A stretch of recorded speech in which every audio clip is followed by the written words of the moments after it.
The Legend of Zelda Skyward Sword is the black sheep of the Zelda series. However, when I first played back in 2011, I didn't think the game was that bad. I liked how the game's visuals found a nice middle ground between Wind Waker's cartooniness and Twilight Princess's realism. I had fun traversing the surface world. I found the dungeons to be the best in the series. I liked the story it had to tell. I also enjoyed the unique motion-controlled gameplay. Skyward Sword is a deeply flawed game, but I can't bring myself to dislike it. I will always be more appreciative of a game that dares to try new things over one that is content with simply steering the course. It's why I prefer Wind Waker over Twilight Princess and Breath of the Wild over Tears of the Kingdom. At the same time, it is an often criticized Zelda game, and the complaints tend to revolve around Fi, the linearity, the hand-holding, the imprisoned, the backtracking, Fi, and the motion controls. After this game, there was a dramatic shift in the design philosophies that surround Zelda games. Games after Skyward Sword are placed under the banner of New Zelda, while Skyward Sword is considered the last of traditional Zelda. Traditional Zelda was linear and followed an item-based progression system. New Zelda, on the other hand, abandons this convention in favor of giving players all of the tools necessary for exploration at the start of the game and allowing them to visit all the corners of the map at their leisure. Player freedom was placed at the forefront of the game's design, with linearity being a thing of the past. Unfortunately, this change alienated long-term fans who prefer the traditional gameplay loop. Every time someone wants to justify the series shifting to the open-air format, they will point to Skyward Sword. I am tired of this game being used as an example for why the formula is bad and the series needed to move away from it. Blaming the formula or linear structure for Skyward Sword's downsides is a blatant misdiagnosis of the game's actual problems, and it ignores that there are plenty of merits to a more traditional gameplay loop that simply would not work in a more freedom-focused Zelda game. I genuinely believe the biggest problem with New Zelda is it doesn't share enough of its DNA with more linear counterparts. I don't want to complain about Tears of the Kingdom too much, so I will try to keep the comparisons to a minimum, but it is worth keeping the differences between traversal and dungeon design in mind. I want viewers to ask themselves, how would this work given the freedom New Zelda has to offer? While Skyward Sword has a fair share of issues that I cannot ignore, it also features plenty of charming moments and engaging challenges, both in terms of navigation and puzzle solving. The traditional formula thrives in linearity. If someone is dissatisfied with the direction of the last few Zelda games, I would argue what they are really missing is a gameplay loop that can only exist in a linear Zelda game. So for this video, I would like to take the time to challenge Skyward Sword's negative reputation. I will step through the whole game and give my thoughts on where it went wrong, what it did right, and then talk about why New Zelda shouldn't be afraid of being more like Skyward Sword. I will be playing the Switch version of this game. I originally planned on making this video after replaying the Wii version, but I was having trouble getting the script to a point where I felt comfortable with it, so I figured I might as well just replay it on the Switch, refresh my thoughts again, and rewrite the script. I had a positive opinion after replaying the Wii version, and I still have a positive opinion after playing the Switch version. No matter what, I can't bring myself to dislike Skyward Sword. Hopefully by the end of this video, people may understand why I feel this is an overhated Zelda game.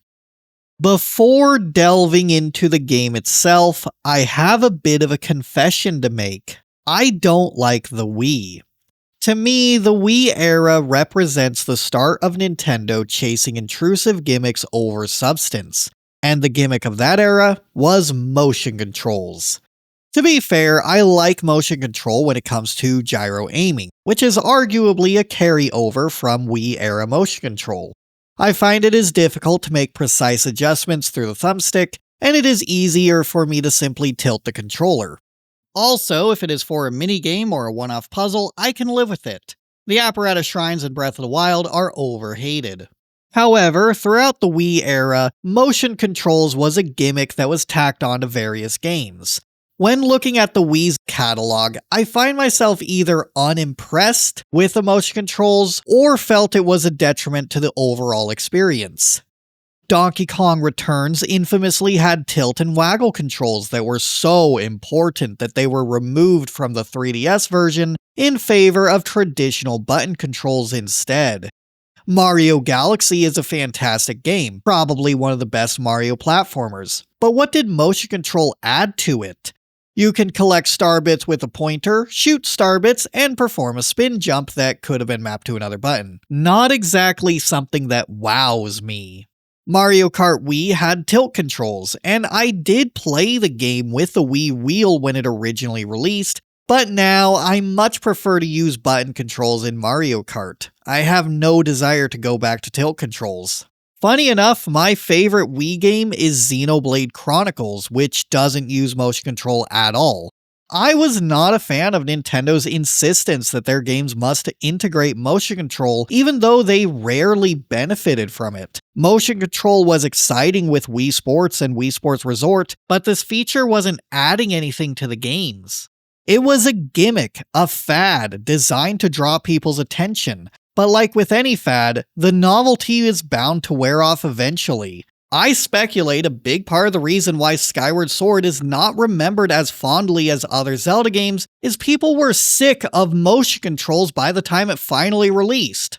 It certainly doesn't help that there were multiple GameCube games that were ported to the Wii, and even though the Wii was a fully backwards compatible console, Nintendo removed the option to play with the original control scheme. The only reason they did this is because they wanted motion control to be the way these games are played, so they made it the only way it could be played. It was classic Nintendo stubbornness.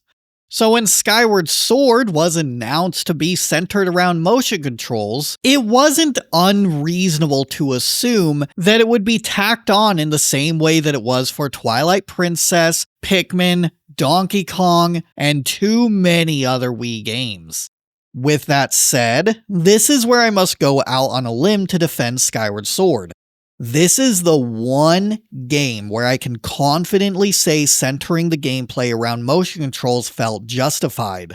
Motion control in Skyward Sword is not tacked on in a way that could easily be replicated with a GameCube controller. It feels more natural and intuitive. More importantly, it fundamentally changed the way the game is played. The biggest difference is swordplay. Combat in Zelda games has always been fairly simplistic. Since Ocarina of Time, it followed a template where you can Z-target and press the B button to swing the sword. In Wind Waker and Twilight Princess, there was a forced tutorial that would teach horizontal and vertical slashes, but the direction never mattered. At the end of the day, combat was a simple matter of mashing the B button until you win. Skyward Sword fixed this. Instead of simply locking onto the enemy and spamming attack, Skyward Sword requires a slower, more methodical approach where the direction of sword slashes matters. Whenever I hear people complain about Skyward Sword's motion controls, I am left with the impression that they were just being apprehensive about learning the motion controls. In other words, it's a skill issue. Perhaps part of the problem is that it's not just waggle controls. The game expects players to think carefully about the way they are attacking, so perhaps players who thought they could just flail the Wii remote around struggled with this game, and rather than learning the controls, just got mad at them and assumed the controls were bad. For the sake of fairness, I do think it is worth criticizing this game for not having any kind of left-handed mode. I'm right-handed, so I can't really speak on it myself, but I have seen other people point this out. Although on the other hand, pun intended, this game doesn't require too much dexterity, so it may be possible to play with your non-dominant hand anyway, but it would have been nice if they provided that accommodation. With that said, if you are right-handed, go practice the swings in the Sparring Academy, train your muscle memory to make the correct motions, and you'll be fine. In fact, you probably don't even have to do that much. An underappreciated aspect of Skyward Sword is that it eases players into the motion controls by starting out with simple enemy encounters and slowly ramping up the complexity over the course of the game. The first enemy encountered are Keese and Choo-Choos. Like before, it is a simple matter of Z targeting and swinging. This is just to get the player accustomed to different ways they can swing the sword around. The first real challenge is Deku Babas. They are stationary enemies that will open their mouths vertically or horizontally, and Link must slice along the opening. Link could also shield bash when they go for a bite, and attack while the enemy is stunned. After defeating the Deku Babas, the next enemy encounter is a group of the Koblins. They will block from one side, and the game will amp up this challenge by introducing a Stalfos that will block from 2 directions. Even later in the game, there is a Stalfos that blocks from 3 directions. In addition to increasing the number of sides enemies will block from, the game also introduces electrified enemies, such as these Technoblins. These enemies wield electrified weapons. Link must be extra careful when battling these enemies because if they block his sword, he will be shocked. However, by this point in the game, the player also has plenty of items they could fall back on, such as a slingshot that can stun them from a distance. Enemies in Skyward Sword feel completely different to their incarnations in other Zelda games because they are now playing into the direction of sword swings. On someone's first playthrough, attacking the Deku Babas may be difficult. It's definitely not as easy as disposing of a Deku Baba in Ocarina of Time. However, this extra difficulty is why Skyward Sword's combat feels more rewarding. Players are going to have to take a moment to observe the enemy's movements before attacking. There's a bit of a learning curve to get accustomed to the motion controls, but as long as you're patient with them, it does become an intuitive way to play. I find myself preferring the slower, more methodical combat than what is found in prior Zelda games. I can't just spam a sword attack. I have to pay attention to where the enemy is blocking. I am glad the developers took the time to consider Link's sword motion when designing each of the enemies that are encountered. Extending beyond swordplay, tilting the Wii Remote aims the bow and the slingshot. It also pilots the beetle. It's there to fly the Loftwing and swim underwater. The motion controls were even used for menu navigation. Gyro controls can be used to select an option on the menu, which frees the thumbstick, allowing Link to move around while the player is selecting an item from their inventory. This wouldn't quite play out in the same way if the thumbstick had to switch between controlling the player and navigating the inventory. It's kinda funny and kinda sad that we went from this seamless item swapping to a horizontally scrolling menu that displays all of the items at once. I'm spending a lot of time talking about this because, despite my indifference towards the Wii as a console, I genuinely enjoy Skyward Sword with motion controls. Even now that I could be playing with traditional button controls, I still find myself sticking to the original control scheme. This is not something I can say about most Wii games. The Zelda team could have steered the course laid out by Twilight Princess and only use motion controls for waggle gestures and pointer controls. But I prefer Skyward Sword for daring to create a unique experience. There is no other Wii game that better demonstrates how motion controls can be used to elevate the gameplay experience. That's enough gushing about the motion controls. Let's jump into the world we have to explore. I say that loosely because Skyward Sword is the least exploration-focused Zelda game. It never has that Hyrule Field moment where you enter a vast landscape and deviate from the path crafted by the story in order to explore it. I have accepted that exploration just isn't what this game has to offer. Instead, the Sky area functions as a hub area to make preparations and check in on the extended cast. The Sky Layer is where Skyward Sword feels the most open, as Link can simply fly his Loftwing from island to island before dipping down to the more restricted surface world. The areas along the surface are built like a dungeon. They follow a strict path that experiments with different items and introduces different gameplay concepts. Personally, I am okay with that. Recent Zelda games prioritize player freedom for better or for worse, but in doing so they wind up undermining their own challenges. I had fun with Breath of the Wild and Echoes of Wisdom, but I am getting tired of Zelda games focusing on unbound freedom. Honestly, it's not just Zelda. I'm starting to notice a trend with Nintendo's design philosophy. It feels like Breath of the Wild has done to Nintendo what The Last of Us did to Sony. Much like how Sony has made a bunch of cinematic stealth action games following the release of The Last of Us, Nintendo appears to be injecting the freedom-focused open-world design philosophy into their other games. Mario Kart World had its frivolous open world that I talked about in another video.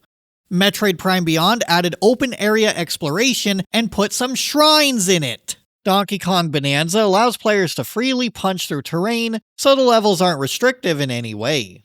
It's hard to look at Nintendo's games coalescing on the same design philosophy and not feel a little fatigued. Skyward Sword is a break from this design philosophy. This game forces players to consider their arsenal of items and how they could be used when navigating the more treacherous surface world. While New Zelda is more interested in giving players the tools to make their own fun and find alternate solutions, Skyward Sword plays more like a puzzle game, featuring tightly designed challenges that were crafted by the developer. You don't have to find the fun because it is a curated experience. With all that out of the way, it's time to talk about the surface world. The first area along the surface is Faron. Technically, Link lands on the sealed grounds, but I'll talk about that later. I am not a fan of the first visit to Faron Woods. The first issue I have with it is, it feels like an extension of the tutorial from the game's opening. Faron exists to introduce the game's core mechanics. The bird statues are used to save and return to the sky.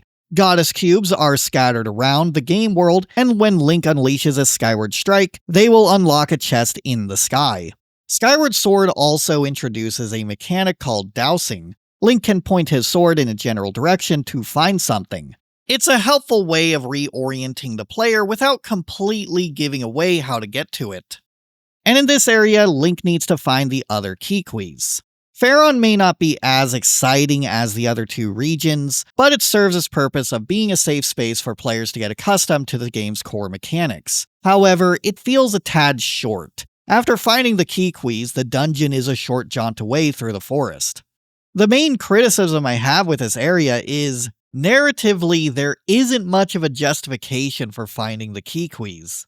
The only reason Link is searching for the Kikwis is because the Elder might have seen Zelda, and this may help jog his memory. It's not a compelling premise. Something here needed to change to better tie finding the Kikwis to the ultimate goal of finding Zelda. I do like Skyward Sword's story, but the adventure lacks stakes when compared to other Zelda games. For the first act, the task is to find Zelda. For the second act, the task is to build a Gate of Time to find Zelda. For the third act, the task is to get the Song of the Hero, to acquire the Triforce, to defeat the Imprisoned, so Link can reunite with Zelda. The story doesn't evolve much beyond the first act. In other Zelda games, there was some sort of existential threat in the lead up to the dungeon. Ocarina of Time introduces the Gorons, and Link quickly learns that their food source is blocked by a boulder, and the cave is infested with Dodongos. When Link does enter Dodongo's cavern, he wasn't just getting the spiritual stones. He was also helping the Gorons reclaim their food source. The journey had layers. In Skyward Sword, we find a few Kikwis, but the only reason Link explores the dungeon is to search for Zelda. It's missing some connective tissue between these two actions. These tasks could have been woven together if there were just some Kikwis in the dungeon. I have come to realize that my fondness towards this game's story is really just a handful of scenes between Link and Zelda, some parallels to Breath of the Wild, and various scenes with the extended cast. Otherwise, Skyward Sword doesn't hit its stride until reaching the second region.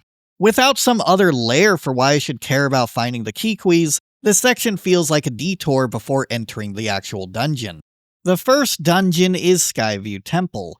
While I don't care for this round of Faron Woods, I do think it has a great starter dungeon.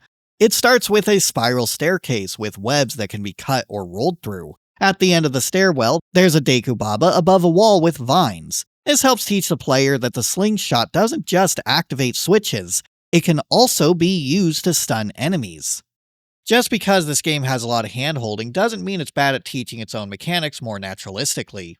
Entering the next room, we find there is a unique twist to the iSwitch puzzles. Instead of shooting it with a projectile like in previous Zelda games, Link must twirl his sword around a circle to make the eye dizzy. The dungeon then iterates on this concept. Then there are 2 eyeballs, and Link must stand in the center of them. Finally, there's a version with 3 eyes. Link must push a block between the eyes and stand on it. Each time the game added only one more step to the puzzle, but that is enough to keep the puzzle itself interesting. As I said earlier, I don't want to rag on New Zelda too much, but when the dungeons are completely open-ended to the point where each puzzle can be dealt with in any order, it's not really possible to have this kind of iteration. A dungeon needs to be restricted and linear, so there could be a trend line of increasing complexity in both the puzzles and the combat encounters. After the first eye switch room, players will enter a room with a sealed door, a locked door, and a door with a switch right above it. Skyward Sword likes to place slates around the dungeons that provide hints for where to go next. Defeating this Skulltula allows Link to read a slate that tells him one switch is above and one is below. The way Link got into this room was by hitting the switch that was above. So, clearly to get to the room on the other side, Link must look for another switch on the lower level of the room. Making it so the path forward is not always clear is a simple thing that makes a dungeon more interesting. It's okay to have players backtrack and double-check other rooms in search for hints or some doodad that they missed. This is important to accentuate the labyrinthian design of a dungeon. If it doesn't seem like a player could get lost in a dungeon, then it doesn't really feel like a dungeon. For this Zelda game, the map and compass items have been consolidated into one item. Here, the map provides another hint. There's a tiny alcove that could be missed, and it contains a switch that fills the room with water. There's also a crawl space on the other side that leads Link to this second switch that fills the central room with even more water. Now Link can use this log as a bridge to get to another large chamber. Marking switches on a map may seem a little cheap, but this is just a starter dungeon, and it's here to ensure players are double-checking the map. It is important for a dungeon to feel like a puzzle box. There needs to be an order of operations to follow in order to get deeper in the dungeon. I promise I won't complain about Breath of the Wild and Tears of the Kingdom's dungeons as much when I talk about the other dungeons in this video, but this is one of the reasons why the dungeons in New Zelda don't click with me. I feel it is lacking this puzzle box or order of operations element to getting deeper in the dungeon. In this room, Link gets the dungeon item, the beetle. Prior to getting it, the game does something unexpected. There is a switch that can be unlocked with a slingshot. Then when Link goes inside, the door locks, and a Stalfos rises from the ground. After this fight, Link gets the main dungeon item, but the door is still locked. The solution here is to fly the beetle around and hit the switch again. This item is introduced in basically the same manner as the boomerang in previous Zelda games, and that is not a coincidence. Originally, the beetle was going to be the boomerang, and I honestly prefer this item. It's such a creative gadget to reach places Link cannot reach himself. It's useful for getting treasures, hearts, and rupees that are just out of reach. It can strike switches without wasting ammo. It can be used to cut webs and kill Deku Babas. This chamber is the perfect space to play around with this item. One thing I like about Skyward Sword is the items remain useful throughout the game's runtime. I know it sounds like a small thing to praise, but since Twilight Princess barely used its items outside of the dungeon that it was obtained in, I'm glad the items in Skyward Sword have more utility. The final challenge of this dungeon is to swing across a few ropes to get the boss key. Instead of simply using the key to open the boss door, Skyward Sword introduces a new mechanic where Link must twist and turn a key to figure out how it fits. I hate this mechanic, it's dumb, it's a lame gimmick designed around the Wii gyro capabilities, and if it was removed from the game, I wouldn't miss it because I just want to fight the boss. It's a really great boss, by the way. His name is Girahim, but he prefers his full title, Lord Girahim. I have a lot of reasons to like this character, but I'm not ready to discuss story yet, only gameplay. Boss battles in Twilight Princess focused way too much on cinematics over gameplay, so I am pleased that Skyward Sword does a better job making the battles more dynamic and engaging.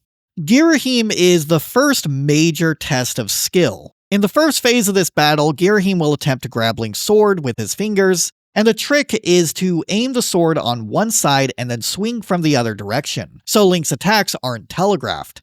Once again, this is playing into a slower, more methodical combat that Skyward Sword is built around.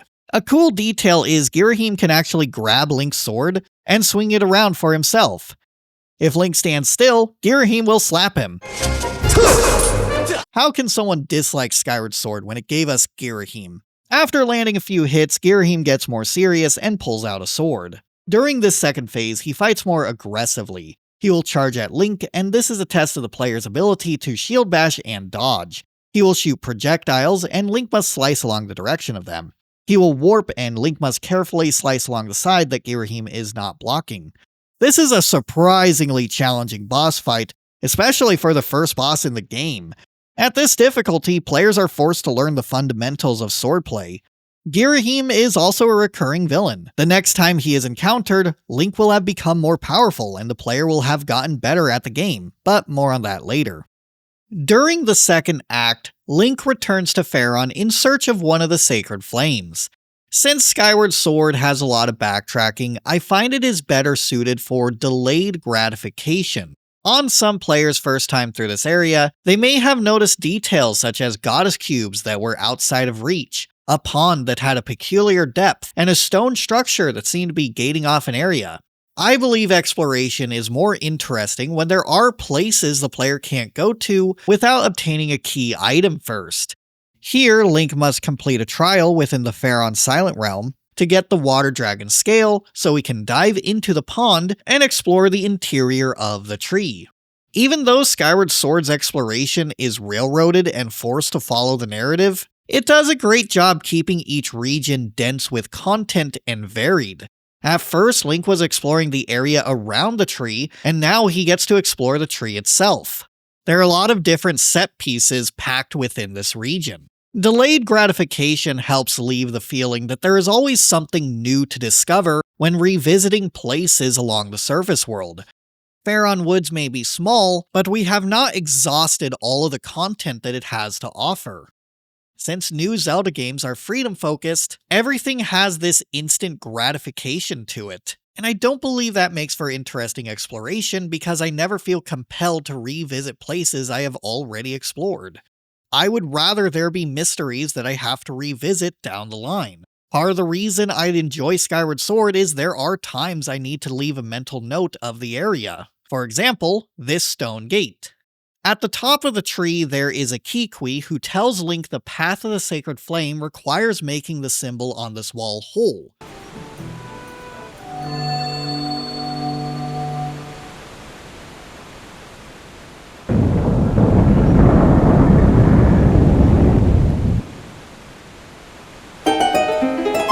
This moment wouldn't be as satisfying if I could always have figured out what was on the other side of the wall on the first visit. Delayed gratification helps ensure there is always something new to discover when returning to known places. Diving off this platform brings us to a new area, Lake Floria. Okay, never mind. It is a bit of a tease that the game appears as though it will have a sprawling lake area to explore, just to funnel Link down a stream to another linear hallway to swim through. It would have been nice if there was a proper Lake Floria to make the return to Faron feel more expansive. Instead, this area is a tight underwater passageway that allows players to explore the spin dive mechanic. It can be used to break gates, and it can be used to push Froaks into bombable rocks. Link can also spin dive to launch himself out of the water. I don't dislike the swimming section here, but my criticism with this area circles back to Skyward Sword being the least exploration-focused Zelda game. I don't believe linearity is a problem with Skyward Sword, but the design of the surface world softens the appeal of the dungeons. Prior to Skyward Sword, Zelda games would go from open, explorable landmasses to restricted, linear dungeons.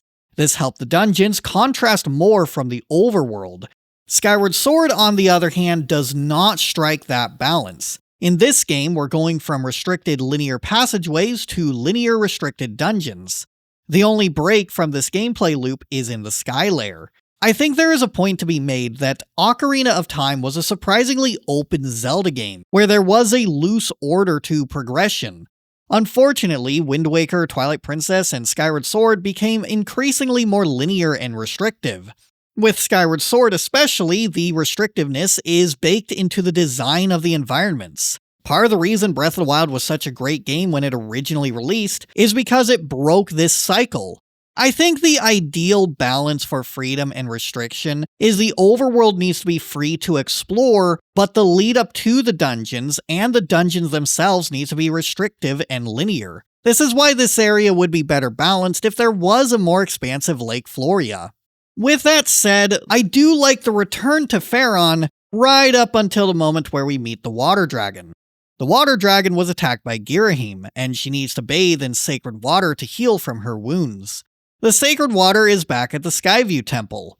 Skyward Sword has you go to a completed dungeon to unlock the same door that was unlocked the first time the dungeon was cleared, and then head to the boss chamber to fight 3 Stalfos. Then Link can get the sacred water for the Water Dragon. He can't just take any water from the spring. No, the special water is over here. Don't be a fool and leave the dungeon with the wrong type of water. This is the most egregious thing that happens in Skyward Sword. A common complaint with this game is the backtracking, and there are times when the backtracking is good. Before the second round of revisiting areas, Link must head to the surface world to find a pinwheel that has fallen from Skyloft. The astute player may have noticed this when exploring the Eldin region for the first time, so it's not much of a deviation to find it. Bringing the pinwheel back to the surface requires the assistance of Scrapper, a sentient robot from the Lanayru region. However, before we can do that, Gondo needs to repair Scrapper, and this requires an ancient flower. This is something that could easily be picked up when visiting the Lanayru region for the first time, and if you missed it, let that be a lesson to pick up the collectibles that are plainly there for the taking. Backtracking is fine if it's not too much of a deviation from the main story path, and if it's possible to already have obtained the items you need. Then it has moments like this.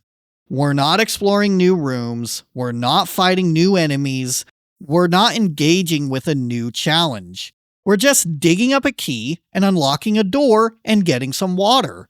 This dungeon has not been changed in any meaningful way. It would have been mind-blowing if Link had to blow up a suspicious wall to enter a secret wing within the dungeon itself that led to the sacred water. Unfortunately, this section of the game is padding at its worst. The dungeon that follows this moment is generally considered the best dungeon in the game. It's called the Ancient Cistern. You want to know what a cistern is? It's a space that has been excavated to catch and store water. So why aren't we going to the Ancient Cistern to collect sacred water for the Water Dragon? The Ancient Cistern is the 4th dungeon in the game, but in my heart, it is number 1. This dungeon begins with a serene, heavenly aesthetic. The first chamber has a large golden Buddha statue and a pool with lily pads floating on top. Entering this adjacent room, the game cleverly introduces a mechanic that is fundamental for progressing through the dungeon, flipping lily pads. Going through the motions, Link will find a door with a new type of switch and a slate that spells out what to do to unlock the door. Link must strike the door in a specific order. Back in the central chamber, there is another slate that says what the secret order is. This slate is referring to the markings on the statue in this room. It's another moment where players are given several loosely connected pieces to a puzzle and are asked to put them together.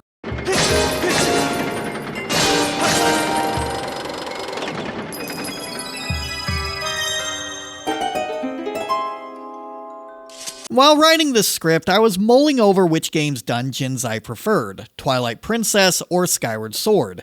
Moments like this are why I gravitate towards Skyward Sword's dungeons. The dungeons here feel more challenging and are more embracing of puzzle solving than Twilight Princess was. The main item for this dungeon is the whip. This is an example of Skyward Sword being great at presenting gameplay mechanics and iterating upon them. At first, Link was able to flip lily pads over, but he had no way to flip them when the roots were sticking up. The whip is the tool Link needs to turn the lily pads back into platforms. This item can also be used to swing across gaps, and it can be used to latch on out-of-reach switches. Fast forwarding to this room, Link creates a whirlpool that brings him to the dungeon's basement. This is where the ancient Cistern becomes my favorite dungeon theme in the series. The music slows down to shift to a more distorted version of what was heard in the area above. The heavenly upper chambers are then contrasted with this hellish underworld. The contrast between the upper and lower levels is already enough for this theme to be captivating, but there's actually a deeper meaning for it that I'll get into later.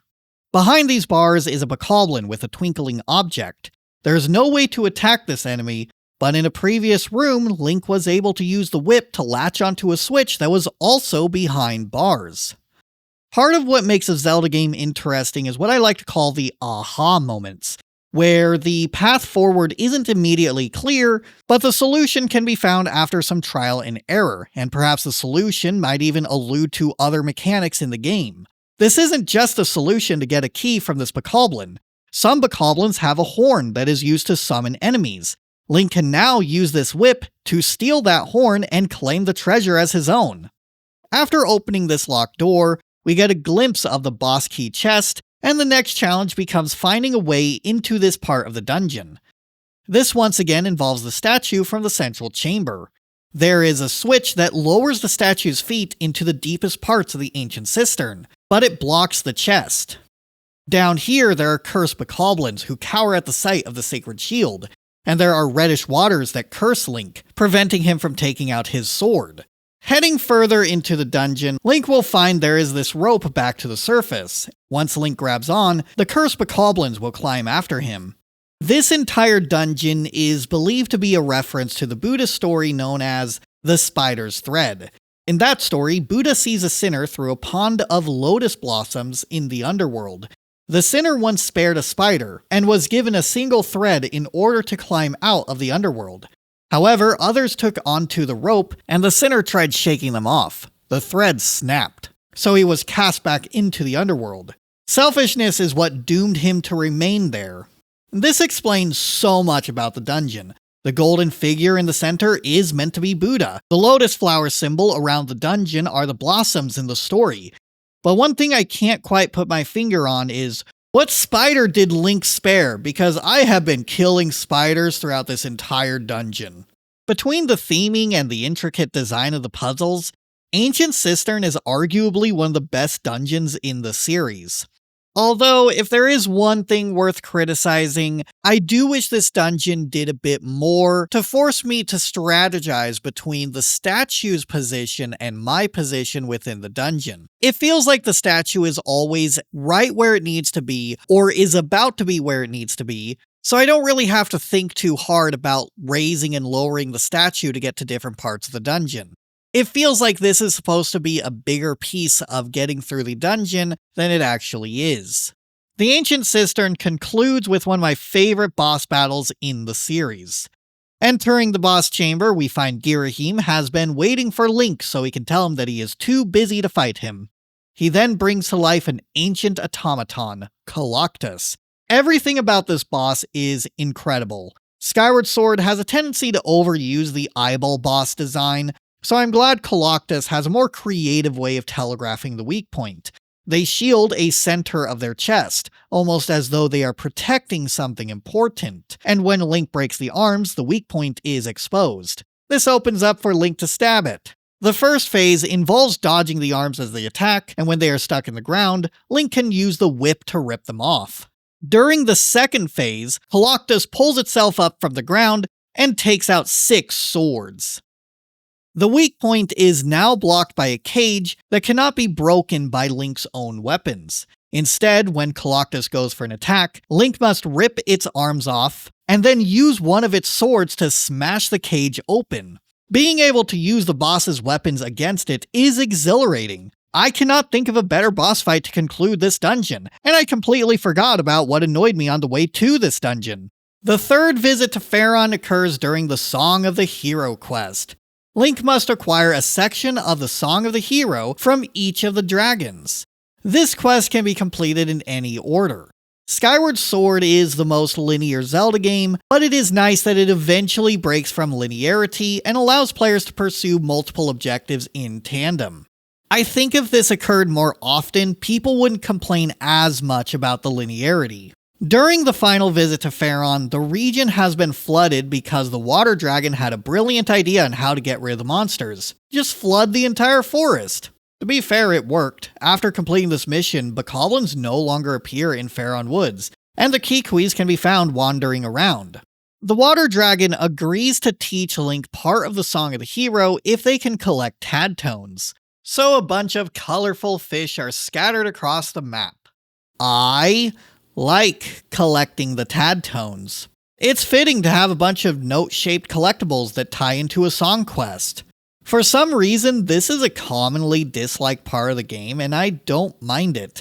Since the region is flooded, exploring this area is radically different than it was the first 2 times. It makes great use of the verticality of this region, and it's one of the few opportunities for swimming in the game. Part of me wonders if some players were accidentally making this section harder for themselves than it needed to be. Link can do a spin dive to collect a swarm of tad tones at once, and eventually the Kikwi Elder gives Link the idea to douse for them, so finding the tad tones is not too difficult. I suppose it can be a tad annoying to keep an eye on the air meter, but this is something that can easily be mitigated by bringing an air potion. In fact, this is probably the only time this potion is worth buying. Another common criticism for the scene is it feels like a minigame that is required to progress the story. And yeah, that's kind of par for the course. Sometimes Zelda games force players to do stuff that feels like a minigame and doesn't seem directly related to advancing the plot. In Majora's Mask, after clearing Snowhead and before Link can go to the Great Bay, he must get a powder keg license, which involves carrying a lit powder keg to a boulder and blowing it up. Then he must blow up the boulder blocking Milk Road. Then he must agree to help Romani deal with the aliens, which forces him into a target test where he rides Epona and shoots these balloons. Then he can get Epona's song, a song he should already know considering the first 5 minutes of the game, and then finally he can use Epona to hop this fence. Or he could just bomb hover over it, which is apparently what I did the last time I recorded a playthrough. You know what Epona jumping over a fence looks like. It looks like this. I don't see how the tad tones in Skyward Sword is different from the many other times Zelda games have required minigames for progression. Plus, there's a nice song at the end, and you wouldn't want to miss out on that.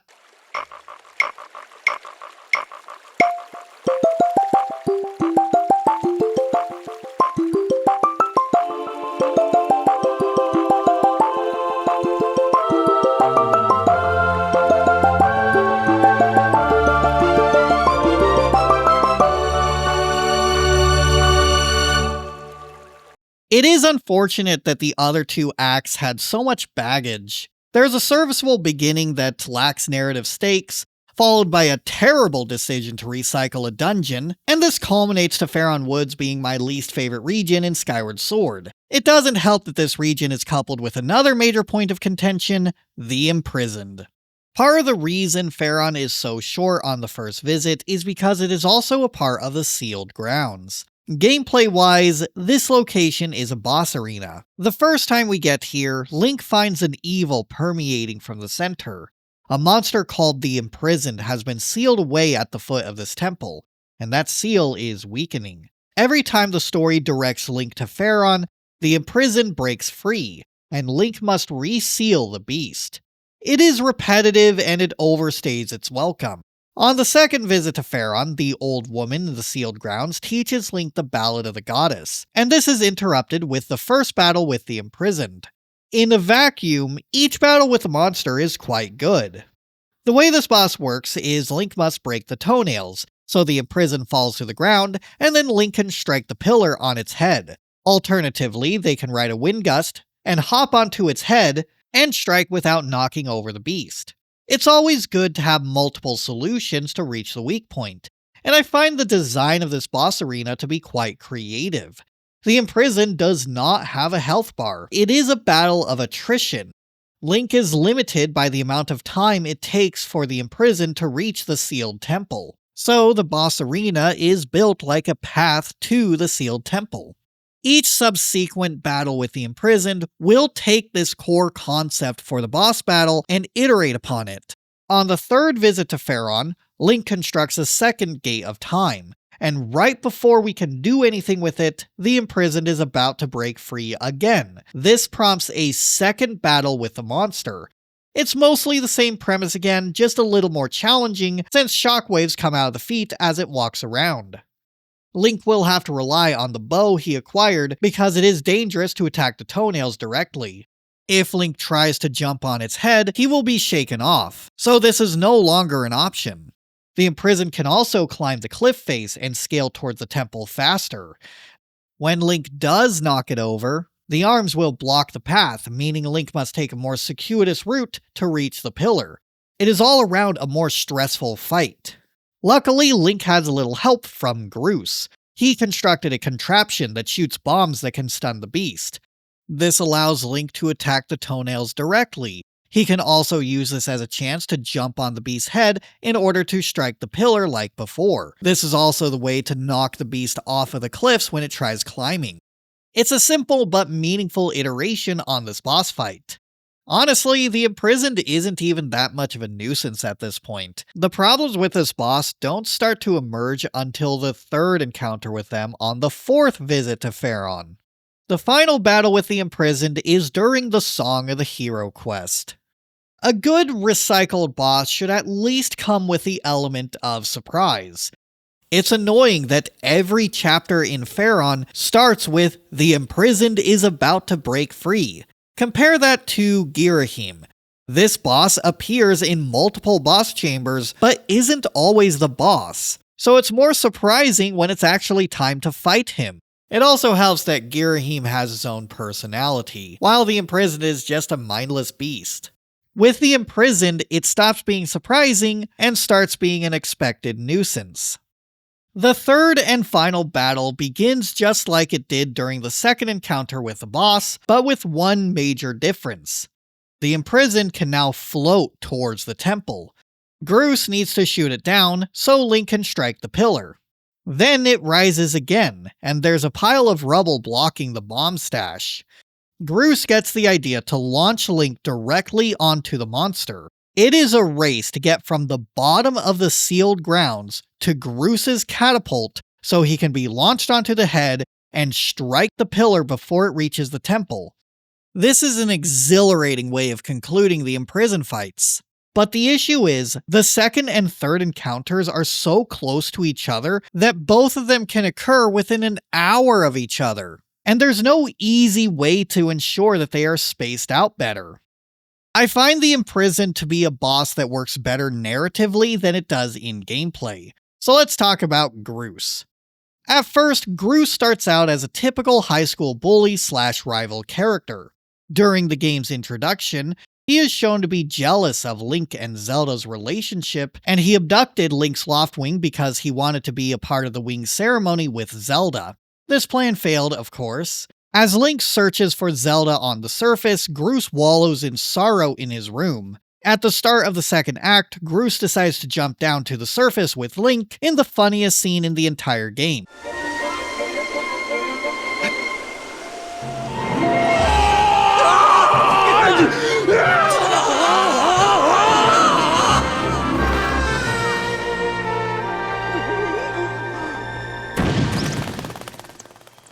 This segues into giving us a name for the surface world, Grooseland. Groose quickly learns that he is not meant to be the one who rescues Zelda. After seeing Link battle the Imprisoned the first time around, he decides he wants to stay and help protect the temple. Later in the game, he constructs the contraption that can launch bombs. Groose helping Link fight the monster underscores that their petty rivalry is over. He has moved on from Zelda and found a bigger purpose in his life. Groose's character arc is intertwined with the Imprisoned fights. It's a serviceable redemption arc, and it's great seeing a former rival directly help Link in his adventure. Zelda games aren't known for complicated stories. Zelda stories are more known for their memorable characters. The stories are carried by the personalities of the extended cast. It's easy for me to be fond of Skyward Sword's story because I like seeing how Groose grows as a person over the course of the game. The reason there's so little time between the second and third encounters with the monster is to demonstrate that the world doesn't have much time left. In a way, it's supposed to overstay its welcome. When Link uses the Triforce to fully seal away the beast, there's supposed to be a sense of relief that this monster is finally gone for good. And I don't think that would be quite as impactful if this boss wasn't as annoying. I am not sure if there is a perfect solution to the Imprisoned that would address people's complaints. Perhaps the other two forms needed to be more distinct, so it felt like 3 completely different boss battles instead of 3 iterations of the same boss battle. Moving on to the second major area in the surface world, the Eldin region is an active volcano with lava flowing down the sides of the mountain. This region is more treacherous to explore because it has more hazards with lava and there are fire-based enemies. The reason this area clicks with me more than Faron did is because it has more items to play around with, bombs and digging mitts. The bomb flowers are introduced at the foot of the volcano. They are functionally the same as bombs in other Zelda games with a neat twist. Link can now roll them in order to get them to places he cannot toss them to. At first, there are some rupees Link can collect by tossing or rolling bombs, along with a passageway to the next area. My favorite use of the bombs is clearing lava from different parts of the map. Immediately after these pyre-ups, there's a bone bridge. Link cannot stand on each segment for too long, otherwise it will sink into the lava. But he can roll a bomb to blow up the cracked part of the wall, thus draining the lava. It adds some much appreciated dynamism to the obstacles along the path. Likewise, there are these towers, and Link can use a bomb to cause a tower to collapse, thus creating a rudimentary bridge. Part of the problem with a first visit to Faron is, by the time the slingshot is introduced, there isn't much to do with it. However, with Eldin, there are plenty of ways to use these bombs. Tasking players to throw or roll bombs is a simple premise, but it feels like the game is constantly introducing some new way that the bombs can be used. Another item Link gains here are the digging mitts, which are used to dig up the soft soil patches to find rupees, bugs, and air vents. It's a nice way to stash collectibles in non-obvious places.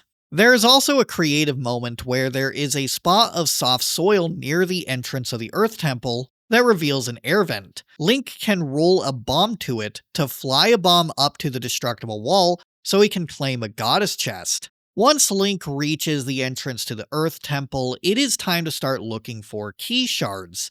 Finding key shards to enter a dungeon is a similar premise to finding the key keys earlier, but this time around there is a clearer connection between doing this activity and finding Zelda, while the key hunt felt kind of random.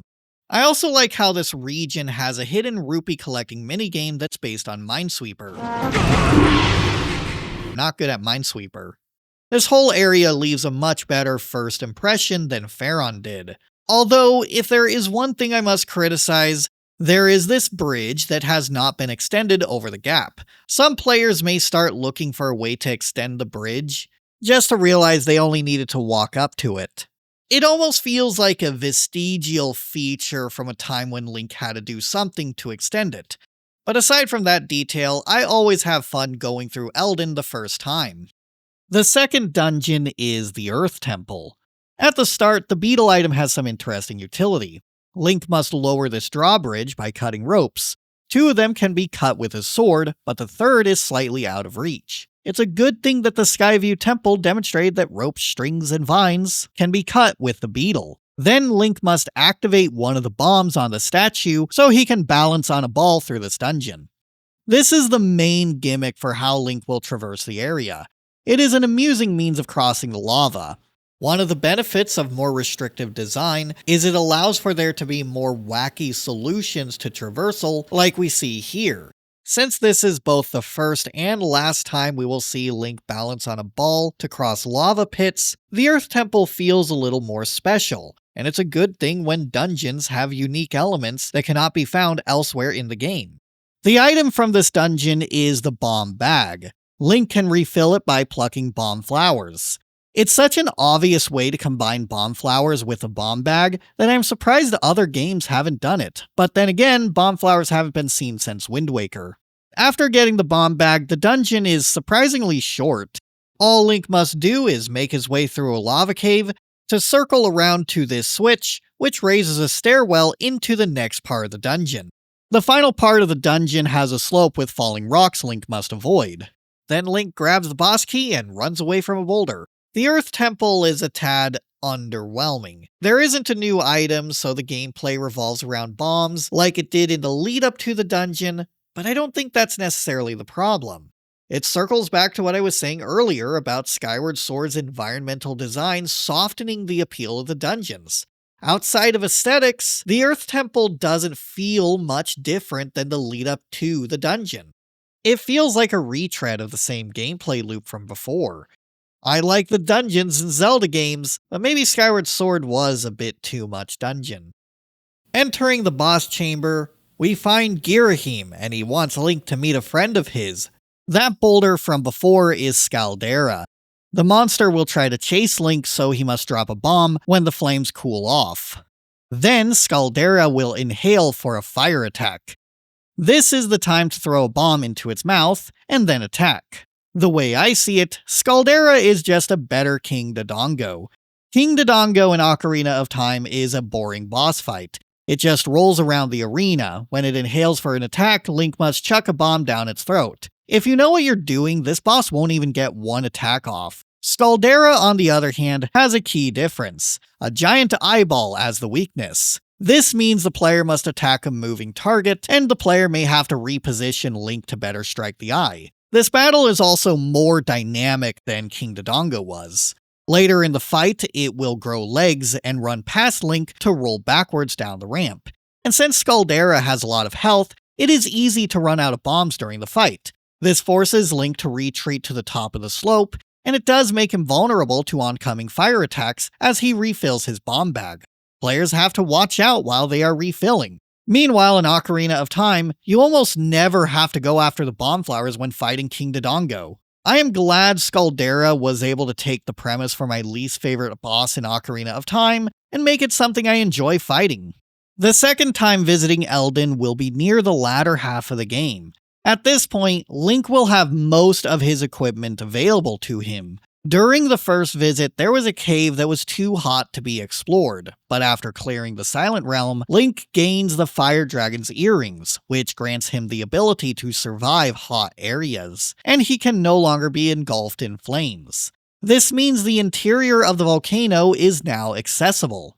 When inside, the challenge is to quench the thirst of these frogs, which requires finding a spring where he can get some water. The game can be a little annoying about this challenge though, because you enter a room with another thirsty frog, so you have to walk back to the spring of water to grab another bottle of water and bring it back to the frog. Then the path is blocked with a big frog, which needs a lot of water. If only there was a basin that held a lot of water that we saw earlier. Back to the water dragon.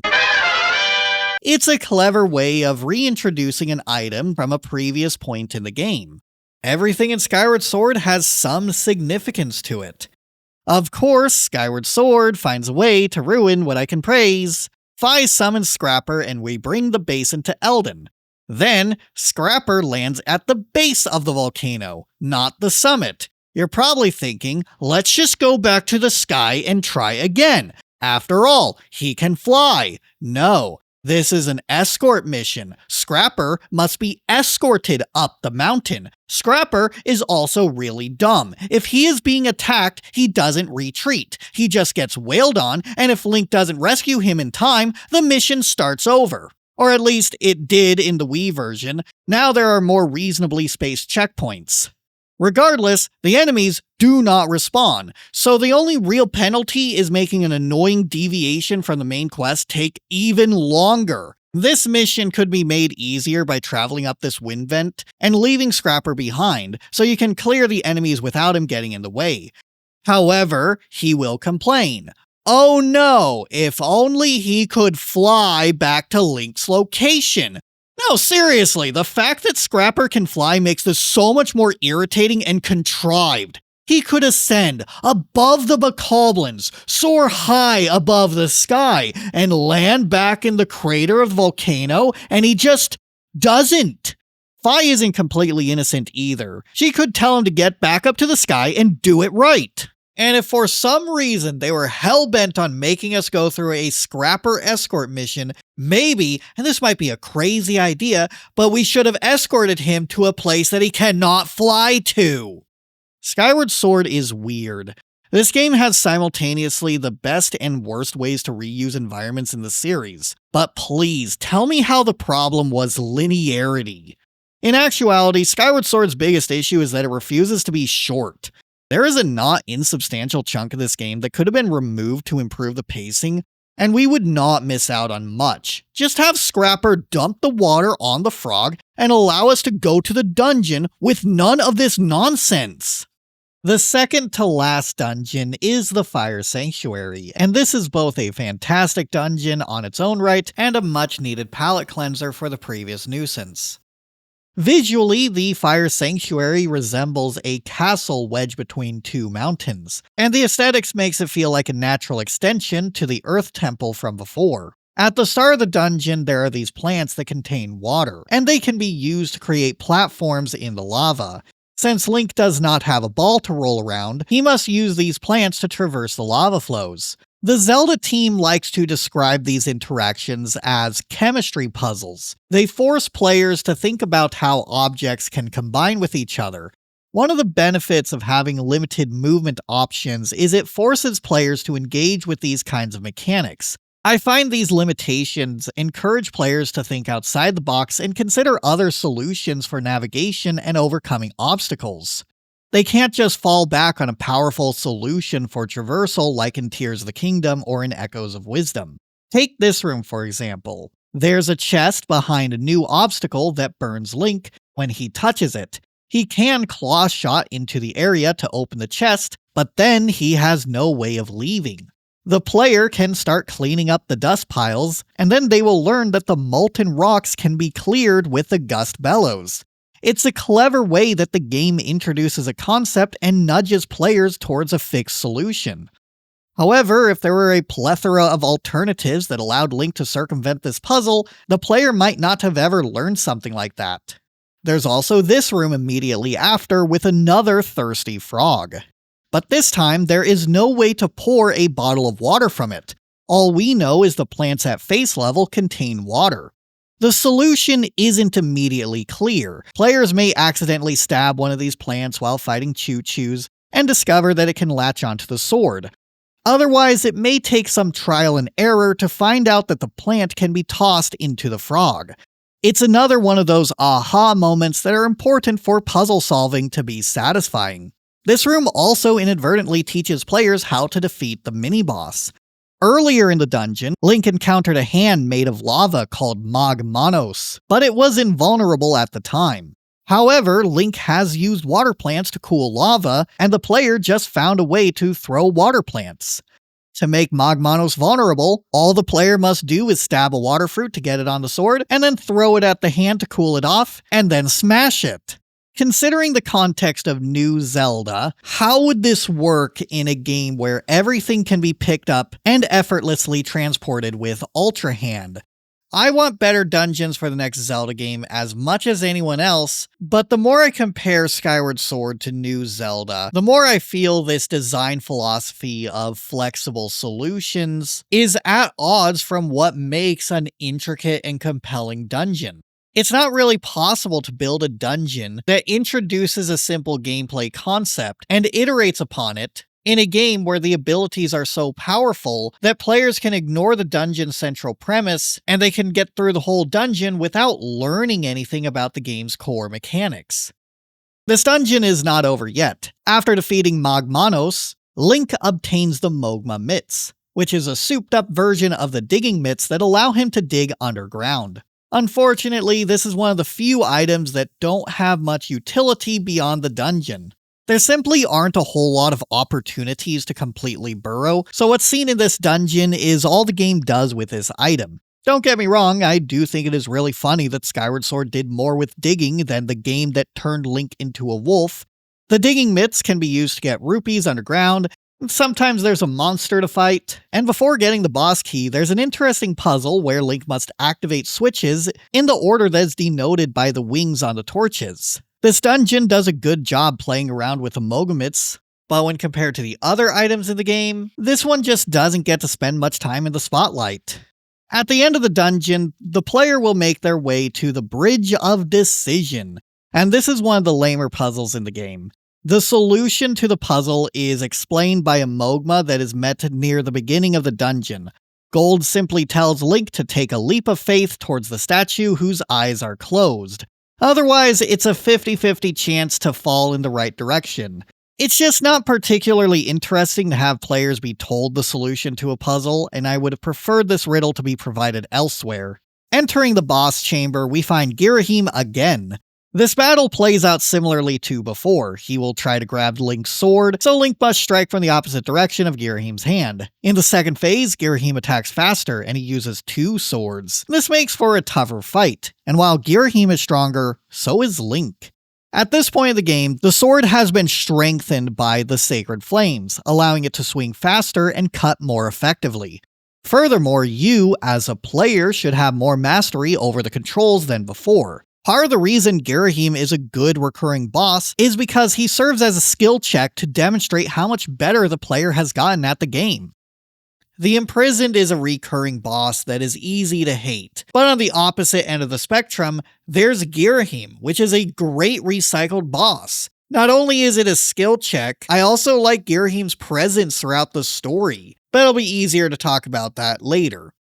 The final visit to Eldin is during the Song of the Hero quest. At this point, the volcano is erupting and Link is launched from his sailcloth. He recovers without his items. The Bokoblins have set up quite a few security measures, and now Link must sneak through Eldin Volcano in order to retrieve his stuff. There's nothing wrong with taking players back to zero. The reason people like Eventide Island in Breath of the Wild is it takes them back to the Great Plateau, and they have to start over and survive in a new area. This is Skyward Sword's Eventide Island. Link's arsenal of items is reset, and he must slowly claim them in a stealthy war of attrition until reclaiming the Master Sword. It is a fun challenge to strategically dispose of enemies and advance through the area. It's another twist on this intricately designed environment that helps keep it fresh. Even though we have explored Eldin thoroughly by this point, the game still finds new ways to traverse it differently. It's just too bad that this section of the game is spoiled by how many times we ascend up the mountain. The first visit to Eldin involves slowly pushing up the mountain as the player uses bombs to create bridges and open shortcuts. The second visit to Eldin was a frustrating escort mission up the mountain.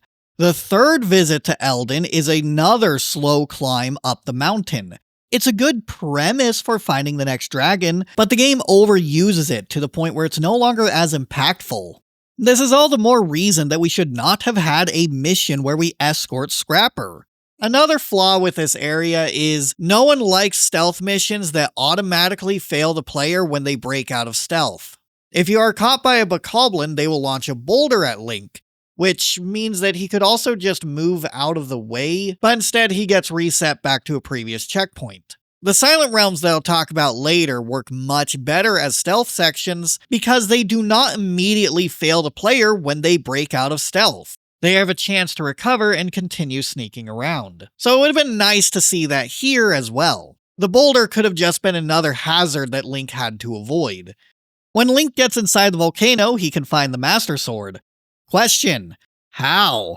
How could it have possibly landed here? Did it phase through the ceiling? Did Rauru teach Fi to descend? The physics aren't physicsing here. After getting everything back, Link can open a passageway, meet another dragon, and learn the next part of the song. This means Eldin has been fully explored. As I said earlier, Skyward Sword begins to hit its stride upon reaching Eldin. I had a lot more fun traversing this landscape than I did with the Faron region. If it wasn't for Scrapper ruining Act II, this would be a strong contender for the best region in the game. But that title belongs to the Lanayru Desert. The premise of this region oozes creativity, and it starts with the Time Shift Stones. Upon striking one of these stones, the land changes to show what existed before desertification changed the environment from a luscious green landscape to an arid desert. Devices that are worn down become operational again, and that includes these robots who used to mine for timeshift stones. It's such a creative game mechanic that allows for wildly different environments packed into this one desert. At first, Link makes his way through an underground mine. It expands upon the bombs and sprinting mechanics introduced in Eldin, while adding another hazard to traverse: quicksand. Since this area spends a lot of time playing with quicksand, this is a good time to talk about the stamina meter. Future Zelda games would continue using stamina as a limiter for how much Link can sprint, climb, and use certain attacks. I do believe the addition of stamina was an important change for the series to make, and the Imprisoned fights would especially be less stressful if stamina wasn't a limiter. It also helps preventing players from just spamming spin attacks like you could in other Zelda games. Outside of combat, it does make traversing parts of the land, such as quicksand, vines, and slopes, more dangerous. Link needs to make sure he has enough energy to get to a place where he can safely rest. This mechanic helps ensure players stay engaged with what's immediately ahead of them. Sometimes the game even goes a step further with this, and makes it so Link can't safely rest anywhere, which requires the player to think outside the box. Some sections of quicksand have ampillas, and Link can defeat this enemy and stand on its shell while it floats along the quicksand. So it adds a bit more strategy behind the movements, especially here in the Lanayru Desert.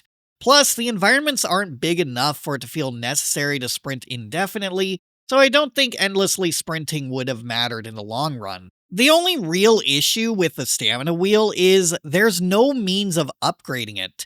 There needed to be stamina wheel slices or something that contributed to the total amount of stamina Link has, so stamina becomes less of a limiter to what Link can do as the game progresses. After getting through the mines, Link emerges at Lanayru Desert. It's one of the more open areas, which is a nice breather from the more restrictive cave area from before. While exploring, Link can bring a robot back to life, and this is how he obtains an upgrade to the beetle. The beetle now has a hook that can be used to grab bomb flowers. It's a clever way to combine these items. Making our way through Lanayru Desert, Zelda appears to be at a place called the Temple of Time. Unfortunately, it is blocked off. To reunite with her, Link must go on a circuitous route through the Lanayru mining facility. There is a timeshift stone that revives another robot who gives Link a map showing the region as it was in the past. This is where the game does something brilliant. This map also shows the walkable parts of the quicksand. The beacons Link was given earlier did not have much utility on the surface, but now they can be used to track which areas are walkable. To open the entrance to Lanayru mining facility, Link must activate 3 generators, which are all scattered across the map. They are somewhat hidden, so Link will have to do a bit of exploring to properly find them. Thankfully, with the updated map, traversing this area can be done more freely than before. The best part of the central desert is watching it open up as it is explored, and once the Lanayru mining facility is raised from the ground, both sides of the desert are connected. It feels like this area has been conquered. Skyward Sword is usually a linear experience, but this part of the game feels open-ended enough that there isn't a direct order of which generator must be pursued. I appreciate that this area becomes a large open space that all comes together to opening a passageway to the next dungeon. As Link activated the generators, it marked a symbol on the map. Returning to the center of the desert, Link can find this contraption. The way this device is activated is not immediately clear, but all the information is here. Link must turn the dials to match the rotation based on the position of each generator, as they are shown on the map. I genuinely appreciate Skyward Sword for having a lot of creative puzzle concepts. It's just too bad the game gives away the answer if you mess up once. Thanks, Fi. I'll say my complaints about Fi later. This whole area reminds me of those shrine puzzles in Breath of the Wild, where Link must navigate around an open space collecting orbs and bringing them to some central location. However, instead of the reward being a shrine, it's a dungeon with a unique visual theme, an item that extends Link's abilities, and a cool boss at the end. In an open-world Zelda game, I would love to see overworld puzzles that lead into proper dungeons. And Breath of the Wild was so close to doing that in places like Thundra Plateau, just for it to be a shrine.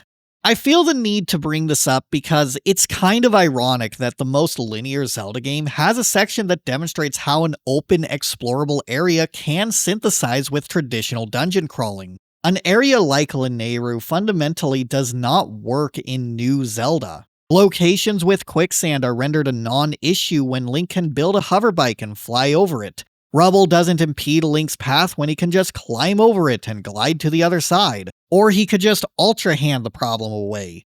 Exploration is less interesting when areas can be traversed without considering the design of the environments.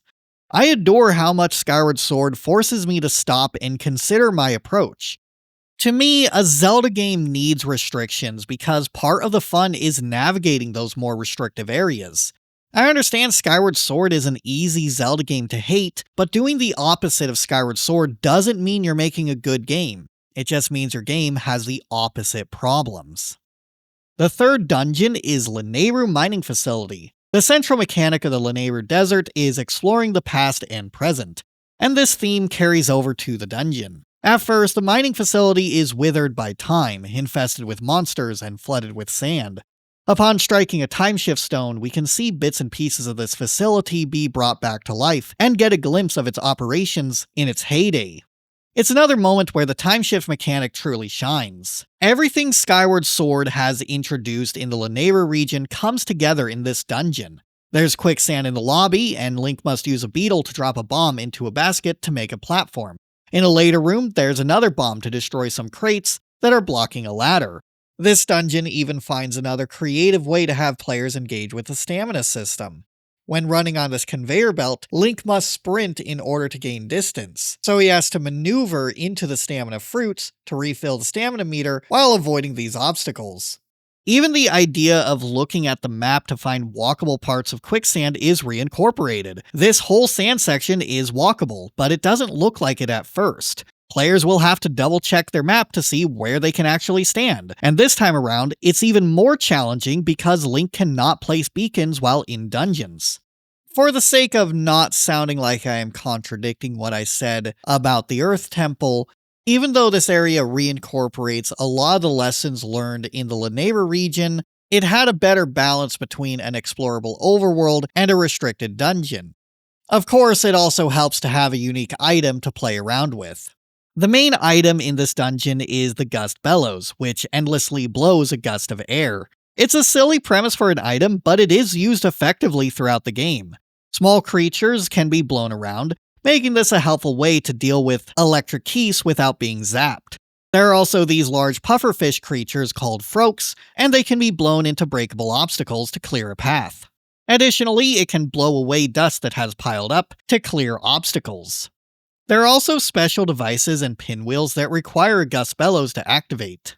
These devices also appear outside of Lanayru Mining Facility.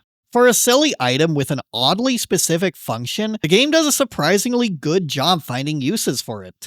Not only does Skyward Sword do a great job keeping its items useful throughout the game's runtime, it also introduces several completely unique items. The Beetle, the Mogma Mitts, and now the Gust Bellows have not been featured in any other Zelda game. A dungeon is more interesting when the item is not too predictable. Part of the appeal of a dungeon in traditional Zelda was this gameplay loop of getting a new item and playing around with what could be done with it. A dungeon's wow factor partly lies in the item that will be obtained. It allowed the dungeon to introduce new gameplay features, so it could stand out from the rest of the game in terms of both visuals and in gameplay. Contrast this with New Zelda, where the dungeons are designed around the same abilities players have been using since the start of the game. They simply lack this level of distinction. A dungeon's unique elements wasn't just in its visual theming, it was also the kinds of puzzles that were injected thanks to the new item that was introduced. And since New Zelda isn't interested in items anymore, the dungeons don't get to be as unique as the ones we see in Skyward Sword. The Gust Bellows and the Time Shift Stones are especially useful in the room leading up to the boss chamber. There are these mine carts that move along the rails, revealing platforms that existed in the past. This pinwheel switch can only be activated when it's in the range of a Time Shift Stone, which is currently moving. So there's a bit of challenge to blast a gust of air on a pinwheel to open the door before the platform vanishes. This takes Link to a room where there are even more platforms like this. I like this room in particular because it contains an environmental puzzle. When Link places a bomb in these 3 baskets, it reveals a message: 2, 3, 1. 23 is number 1. It's both a clever callback to Ocarina of Time and a nice environmental puzzle that forces players to observe the elements around the room. If there is one criticism I do have, this dungeon is a tad too long. Every time I replay this game, I start to feel like the mining facility is overstaying its welcome by the time I get to the 231 room. I think the problem is this last puzzle is way too time consuming. You have to bomb 3 statues on one side of the room while using the Gust Bellows to slide the platform around, then repeat the process on the other side of the room, then fly the beetle to strike the switches in the sequence. It's a lot of repetitive actions. I know what I need to do, but it takes a long time to do it. Perhaps a better place for these crystal switches would have been above the sealed chamber with the boss key chest. The boss of this dungeon is a giant scorpion named Mulderak. Throughout the dungeon, there were these tiny baby scorpions. This monster is the adult form. It's always amusing when the boss is a giant form of an easily disposable enemy. The boss mainly attacks with its claws, and Link must slash the eyes within the claws when they glow red. It can also burrow under the sand, and Link must use the Gust Bellows to find it. This is a callback to a previous room where Link had to clear dust to find a path that he can walk on. Like with Girahim, Mulderak is another boss that excels because of the motion controls. Link must slash in the opening of the claws and then thrust his sword into its eyeball after both claws were eliminated. It's not something that would have worked quite as well if the game used traditional Zelda combat. Although, the one thing I am not a fan of is the eyeballs being used to denote the weak point. It looks a little silly. It could have just been some fleshy bits that aren't protected by the carapace to better signify the weak point. After Link clears the Lanayru mining facility, he may purchase a sacred shield. This shield still has durability, but it is a non-conductive, non-flammable shield that can regenerate. And this segues into a discussion on shield durability. Breakable weapons is a contentious mechanic in New Zelda that originated in Skyward Sword. Ironically, Skyward Sword did it miles better than Breath of the Wild or Tears of the Kingdom. Shield durability is a logical extension to wooden shields being flammable in previous Zelda games, and I do believe it has its place. It adds some necessary preparations before entering a region for the first time. In the Faron region, the wooden shield sufficed, but since the Eldin region is fiery, Link may want to upgrade to a metal shield. Then, in the Lanayru region, there are electrified enemies, so players can either go back to the wooden shield, or players can keep the metal shield anyway. The trick with metal shields against electrified attacks is you have to parry. It doesn't simply block like with the wooden shield. So the game does a nice job rewarding more skillful players. This game also has a mitigation strategy to prevent a shield from breaking. The player may simply purchase a revitalizing potion, which restores the shield gauge, and can be infused to automatically restore a shield when it breaks. If Link manages to keep his shield, then it plays into the upgrade system. An upgraded shield will have more durability and a slick new design. This means the shield, despite having durability, is something players can get attached to. The sacred shield players may purchase after completing the Lanayru mining facility is not going to be the same as the goddess shield they may end the game with. It's a nice touch that shields aren't something that is completely static, and they aren't meant to be disposed of like in newer Zelda games. Gondo can also repair shields, but honestly, if you're using a sacred shield, there's not really a reason to do that.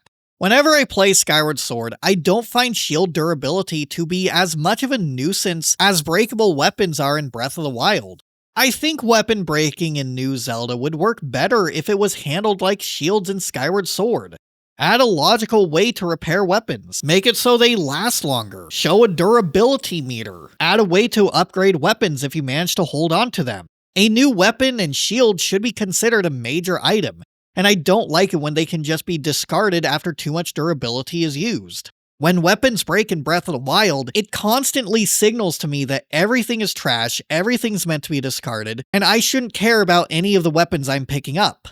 But in Skyward Sword, the shields are a lot more meaningful. Can I also take a moment to appreciate how much more valuable rupees are? Plenty of Zelda games have an abundance of rupees, but they are devalued by the lack of things that are worth purchasing.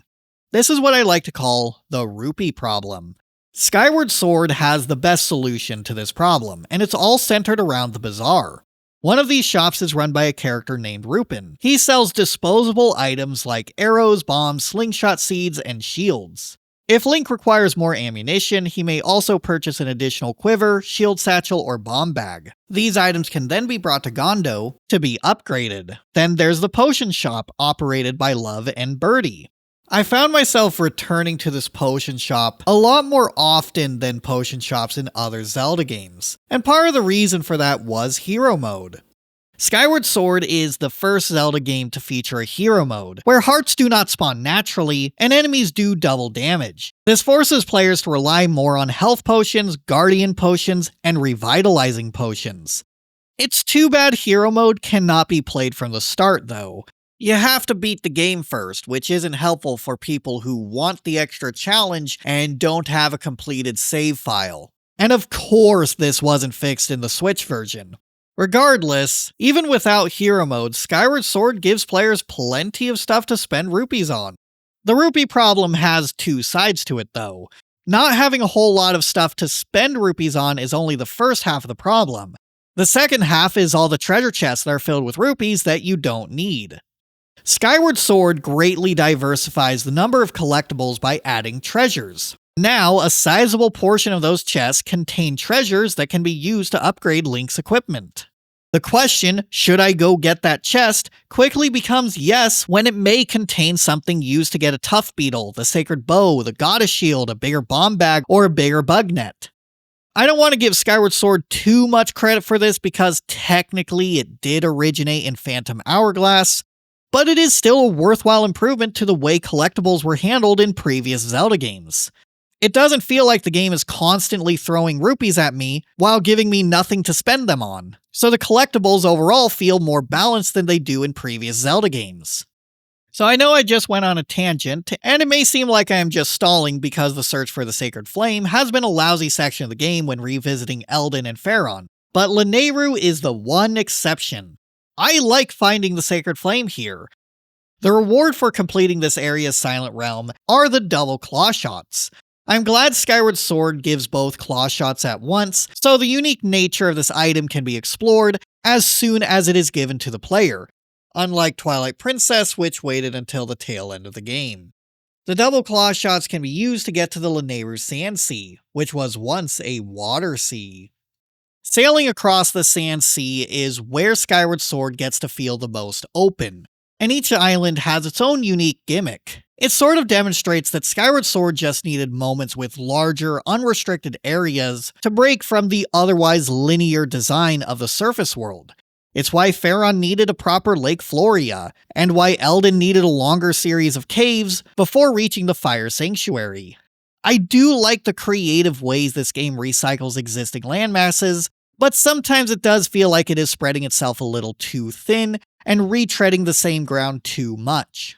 At first, Link must get a sea chart from Skipper's Retreat, which reveals what the sea originally looked like before desertification changed the region. Then Skipper sends Link to a shipyard to gather clues. And this brings us to a wacky minecart ride. Link must lean in order to keep the minecart on the correct track, and leaning into the curves gives the cart a little speed boost. It's a nice burst of fun that shakes up the way Link traverses the island, and he can return to it for a minigame. In the construction bay, the game does something amazing. This room is filled with sand and arachna, just like the boss chamber in the Lanayru mining facility. While sifting through the sand, Link uncovers a second Moldarak. I talked about the Imprisoned overstaying its welcome, partly because it lacks the element of surprise. Here we have Moldarak, which is a recycled boss, with a shocking second encounter. Nothing about this area screams that it is a boss chamber. It's not even a dungeon. Moldarak is such a great way of recycling a boss because it helps make Skyward Sword's world feel more grounded. We know this is what happens when these baby scorpions grow to adult size over the course of thousands of years. And when there are so many of these baby scorpions, it makes sense for there to be more than one of these monsters. And any of these abandoned structures could wind up becoming one of their nests. The third destination is the Pirate's Fortress. It contains a time shift orb that is designed to be carried. Link must navigate a maze-like structure with the orb in order to bring it to the central chamber. It definitely adds more complexity since Link must strategically leave the time shift orb in certain locations in order to not activate electric fences and to open up corridors blocked with barbed wire. It's another way Skyward Sword iterates upon existing game mechanics. Previously, time shift stones were either stationary or they rode along a track. Now the game is giving the player the ability to decide where it goes. Each time this game reincorporates something, it tells me that it's more than the sum of its parts. It ensures that the entirety of the game feels cohesive. While Eldin and Faron had some lousy gameplay sequences during the second act of the game, I'm glad the Lanayru region can still be fun when revisiting this area.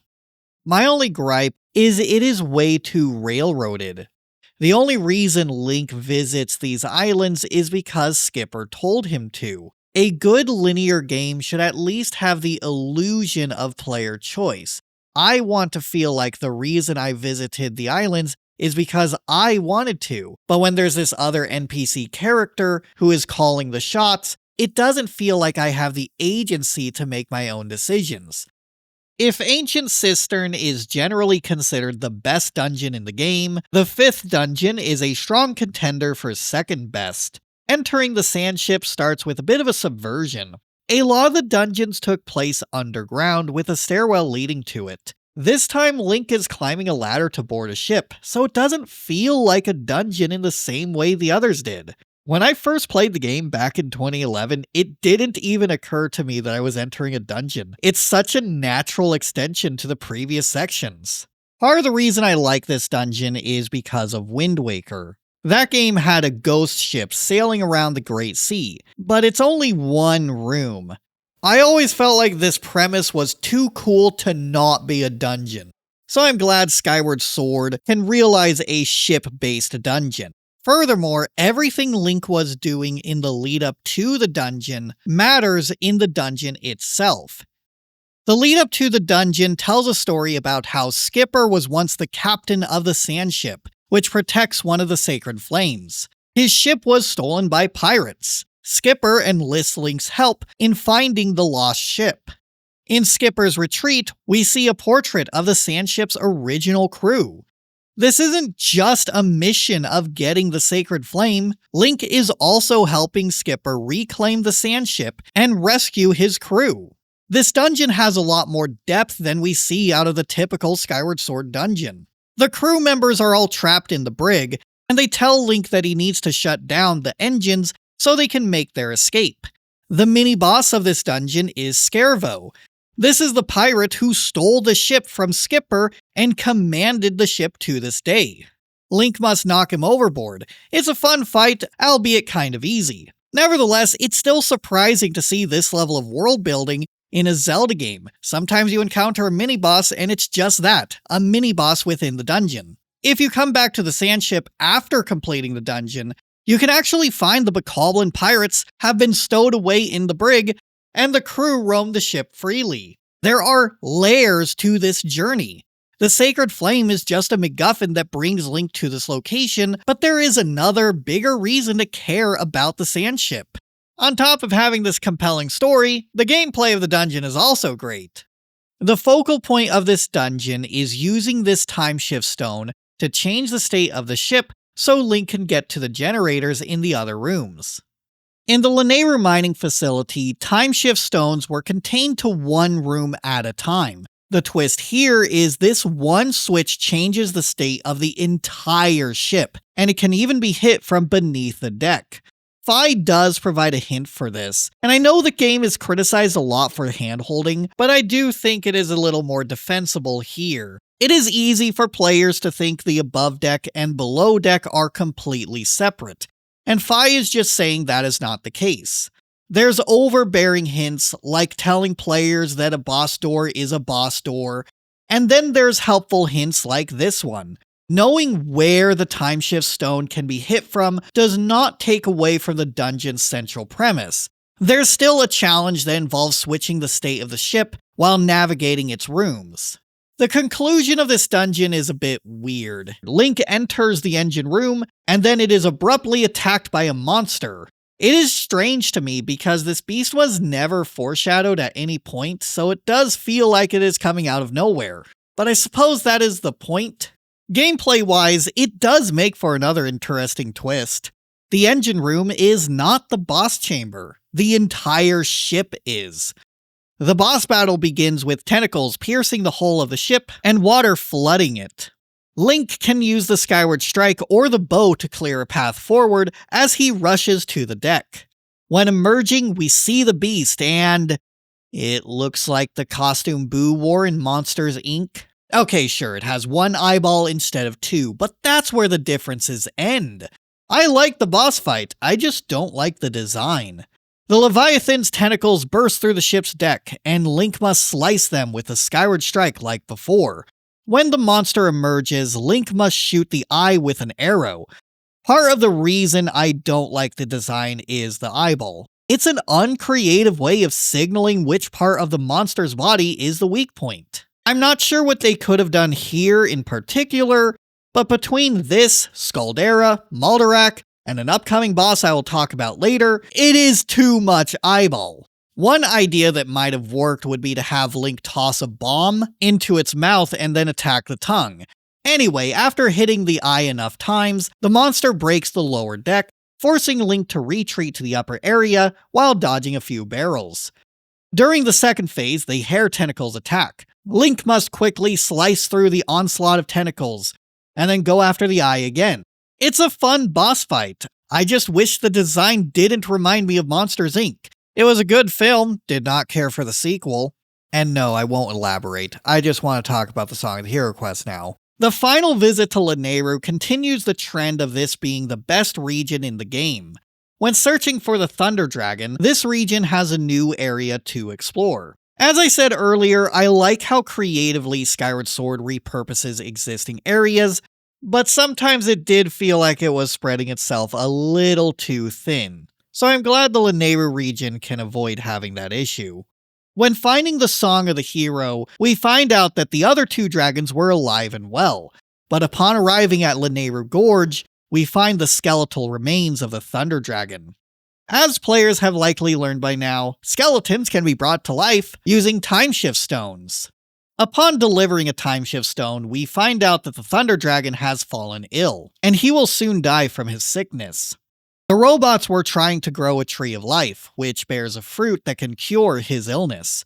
But since the region is growing more arid, it will be unable to grow a life tree. Luckily, we do know of a place where it can grow, the Sealed Grounds.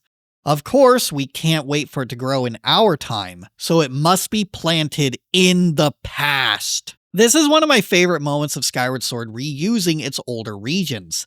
The backtracking is naturally woven into the moment-to-moment gameplay, so it doesn't feel like a deviation from the main questline. This game even alludes to this moment by having Groose point out that it would be nice to have a tree here. The Thunder Dragon thanks Link and then gives him a piece of the song, and this concludes our journey through the Lanayru region. The Faron region was a sluggish start. Then Eldin is where the game started to hit its stride. And finally, the Lanayru region brings everything together and presents the best of what Skyward Sword has to offer. I do think it is a little weird that Skyward Sword gets a bad rap for having players revisit the same 3 landmasses over the course of the game. You want to know what other Zelda game does that? Ocarina of Time. This game has players explore Hyrule as a child, and then revisit the same places and interact with the same characters after obtaining the Master Sword. People will rag on Skyward Sword and in the same breath say Ocarina of Time was the best Zelda game ever made without a hint of irony. It is part of the reason I feel Skyward Sword is overhated. Why is it okay for Ocarina of Time to recycle landmasses, but not Skyward Sword? Why is it okay for Majora's Mask to lock progression behind minigames, but not Skyward Sword? Why is it acceptable for Twilight Princess to be linear, but not Skyward Sword? And don't get me started on how Tears of the Kingdom has far more filler than Skyward Sword does. This game doesn't even use half of its map. I actually do have a theory for this. It boils down to Skyward Sword not letting players off their leash until the Song of the Hero quest. There is no way to venture off the beaten path to explore places that Link isn't already being directed towards. The game never feels like it is opening up. When looking at Majora's Mask, this game is just as linear as Skyward Sword is, but people don't criticize it for being too linear. The main difference between these games is Majora's Mask was able to maintain the illusion of freedom while Skyward Sword is railroaded. Players must find what they can do with their items on their own accord. They had the agency to make their own decisions even though the game was nudging them along a linear path. Skyward Sword is missing that illusion of player freedom. It's fine for a game to be linear, but it is crucial for the player to feel like they are at the helm of their adventure. We get a small glimpse of this during the Song of the Hero quest, when players are finally let off their leash and are allowed to complete multiple objectives in tandem, but it needed more moments where players could bounce between objectives. The game needed to trust that players will figure out how to progress without any guided instruction. They made linearity work for Majora's Mask. There's no reason to believe they couldn't make it work with Skyward Sword. The last element of the surface world I want to talk about is the Silent Realms. When the player is searching for the Sacred Flames, they will return to each area along the surface and play a song to uncover the entrance to a special trial. Link is given a vessel and must fill it with tears. Where have I heard this before? Yes, this is a lot like the Light Bug fetch quest in Twilight Princess, but it is significantly better. The key difference here is Link is revisiting known places, so players should already be familiar with the environments. The area is surrounded with guardians. At first, the guardians may not look so scary. That's because Link starts in an anti-guardian protective circle. Once he steps out, the environment changes from calming blues to intense reds. The Guardians of the Realm awaken and they will hunt Link to the ends of Groose Land. The only way to stay safe is to collect another tier of light, but this safety is only temporary. Link is operating under a time limit, indicated by this flower. The Guardians will awaken if Link does not find another tier in time, steps on waking water, or gets caught under the light of a Poe. Link has no items, no health, just stamina and wits. I find the Silent Realms to be some of the most exhilarating parts of the game. Every time I revisit them, it is a burst of stressful fun. I know that may sound like a bit of a contradiction, but I genuinely enjoy sneaking around the Silent Realms and collecting tiers. Stealth sections in games that aren't stealth games are rather infamous because they simply slow down the player and force them to engage with mechanics in a way that they normally wouldn't. However, part of the reason these sections are great is because slipping out of stealth is not an immediate failure. Link can still run away and find another tier to reset all the Guardians. This also means the player can intentionally break away from stealth gameplay and risk getting attacked by Guardians to collect a tier faster. The player may also delay getting a tier that is easy to collect, knowing that they may need an emergency tier if they are fleeing from Guardians. There are a lot more complex decisions that the player needs to make when they are routing how to get the tiers of light. Another meaningful improvement is simply not knowing where the tiers are. In Twilight Princess, light bugs were plainly marked on the minimap. In Skyward Sword, Link actually needs to find them. This is a game of incomplete information. The player is given the minimum amount of information they need to complete the trial. I must give props to Skyward Sword for taking a similar premise to the Lightbugs in Twilight Princess and drastically improving it. While Skyward Sword has its fair share of menial activities when exploring the surface, it overall does a great job recontextualizing existing landmasses to create new gameplay experiences. There may not be much to explore, but I do think there is plenty of fun to be found when traversing the surface. The game constantly reintroduces and iterates upon its own gameplay mechanics, so everything the player learns feels meaningful. On the subject of linearity, I think this game would have been a lot better if the Silent Realms could have been pursued in any order.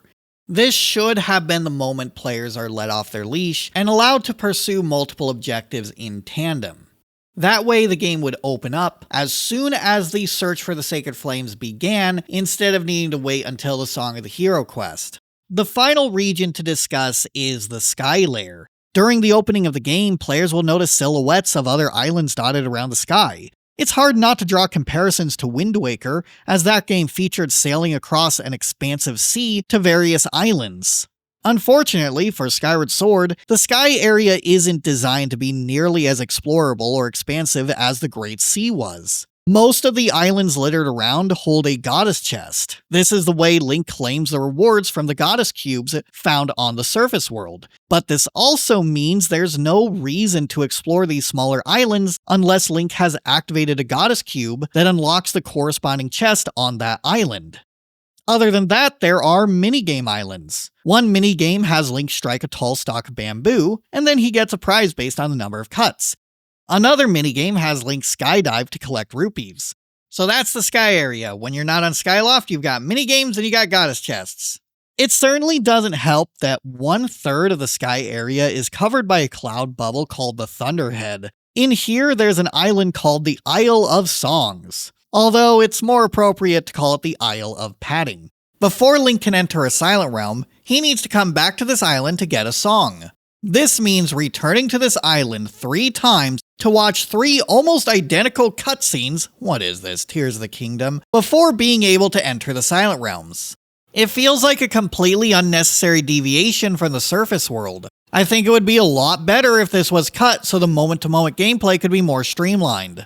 It would make a lot more sense if Fi just knew the songs that needed to be played and sang them when Link was about to enter the Silent Realm. Otherwise, the Isle of Songs just doesn't fit in the game world.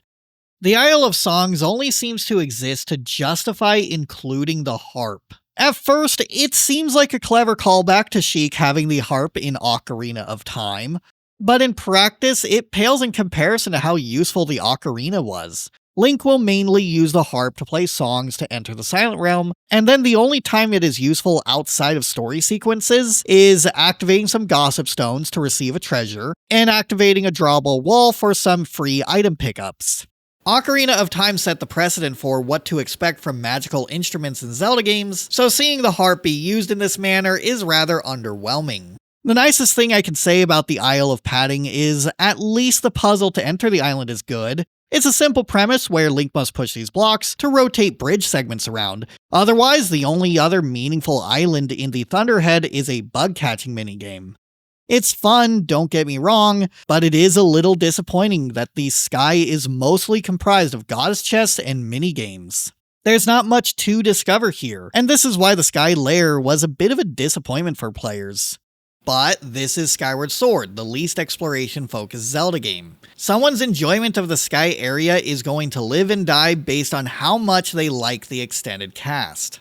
Personally, I find Skyward Sword contains arguably the best collection of side characters we've seen since Clocktown in Majora's Mask, and I think it's for the same reason. Skyward Sword has no other major towns, so the developers forced themselves to make the most they could out of this one in order to make returning more interesting. Link is going to come back to Skyloft a lot, either because the story is directing him there, or because he needs to make preparations for the next part of his journey. Likewise, with Clocktown, Link is constantly set back to the clock tower when playing the Song of Time. and the player may notice new details that they didn't on the previous cycle. One of the benefits of having a smaller world is it can be jam-packed with more details and characterization that is worth appreciating.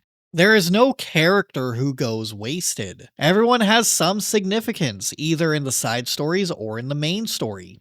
It's no coincidence that Clocktown and Skyloft are some of my favorite towns in the Zelda series. Skyward Sword is often criticized for its lengthy opening because it is establishing characters and the main conflict before thrusting Link into his journey, and on a casual playthrough this will take about 1 to 2 hours.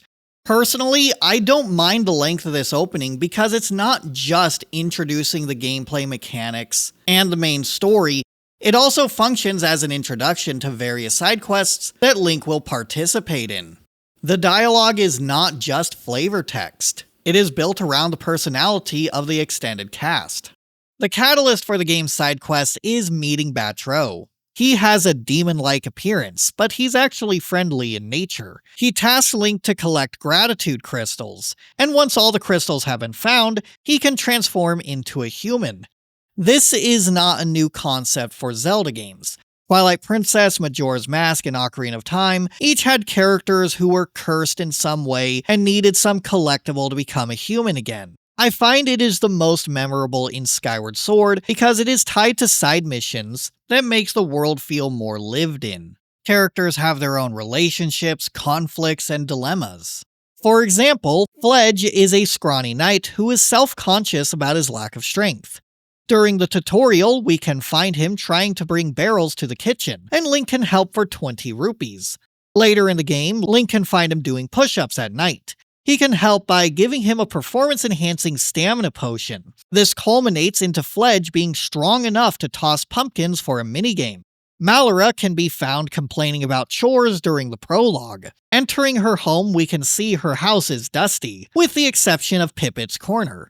Link can clean it with the Gus Bellows, and she rewards him with 20 rupees.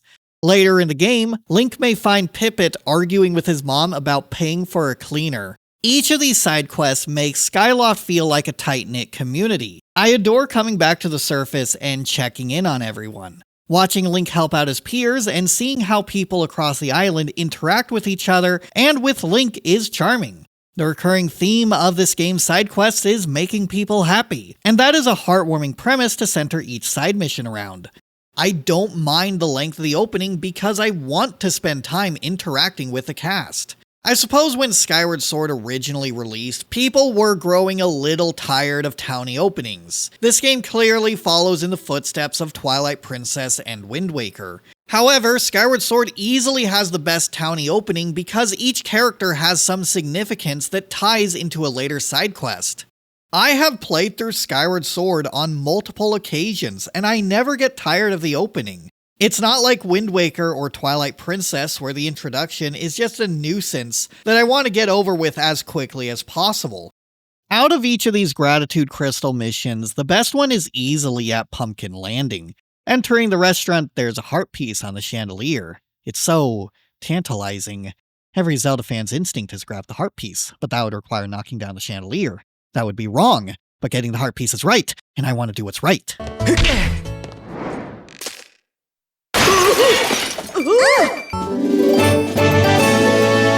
This leads to a quest chain where Link must perform odd jobs to pay for the new chandelier. He must deliver pumpkin soup to the knight's captain. Then he must help Kina with the pumpkin harvest. Finally, he must help with Kina's song by strumming along with the harp. This is by far the most grueling part of the entire game. I tried my best to follow the audience's arm movements, but it wasn't enough. It's never enough. So what Link needs to do here is use the power of the Triforce to pray for the aid of history's greatest musical musicians, Johnny Silverhand, Mayor Pauline, and Parappa the Rappa. With them lending their power, Link has the strength that he needs to put on a performance that is passable.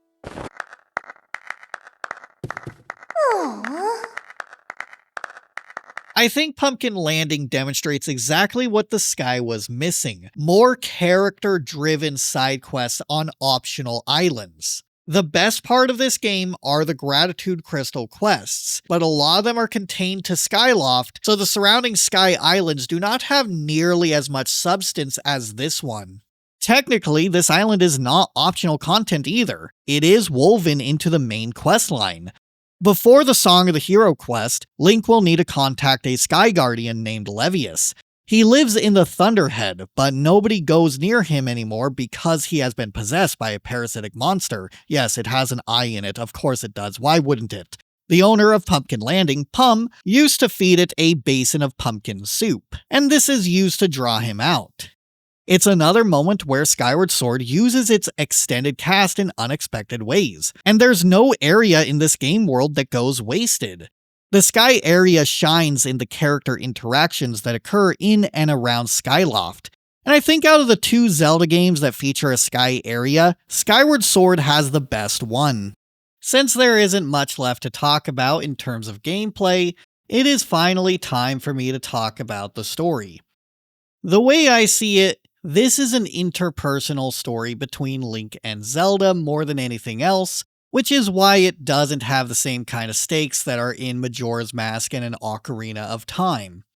Skyward Sword begins on the day of the Wing Ceremony, which is basically a graduation ceremony that decides which student gets to become a knight.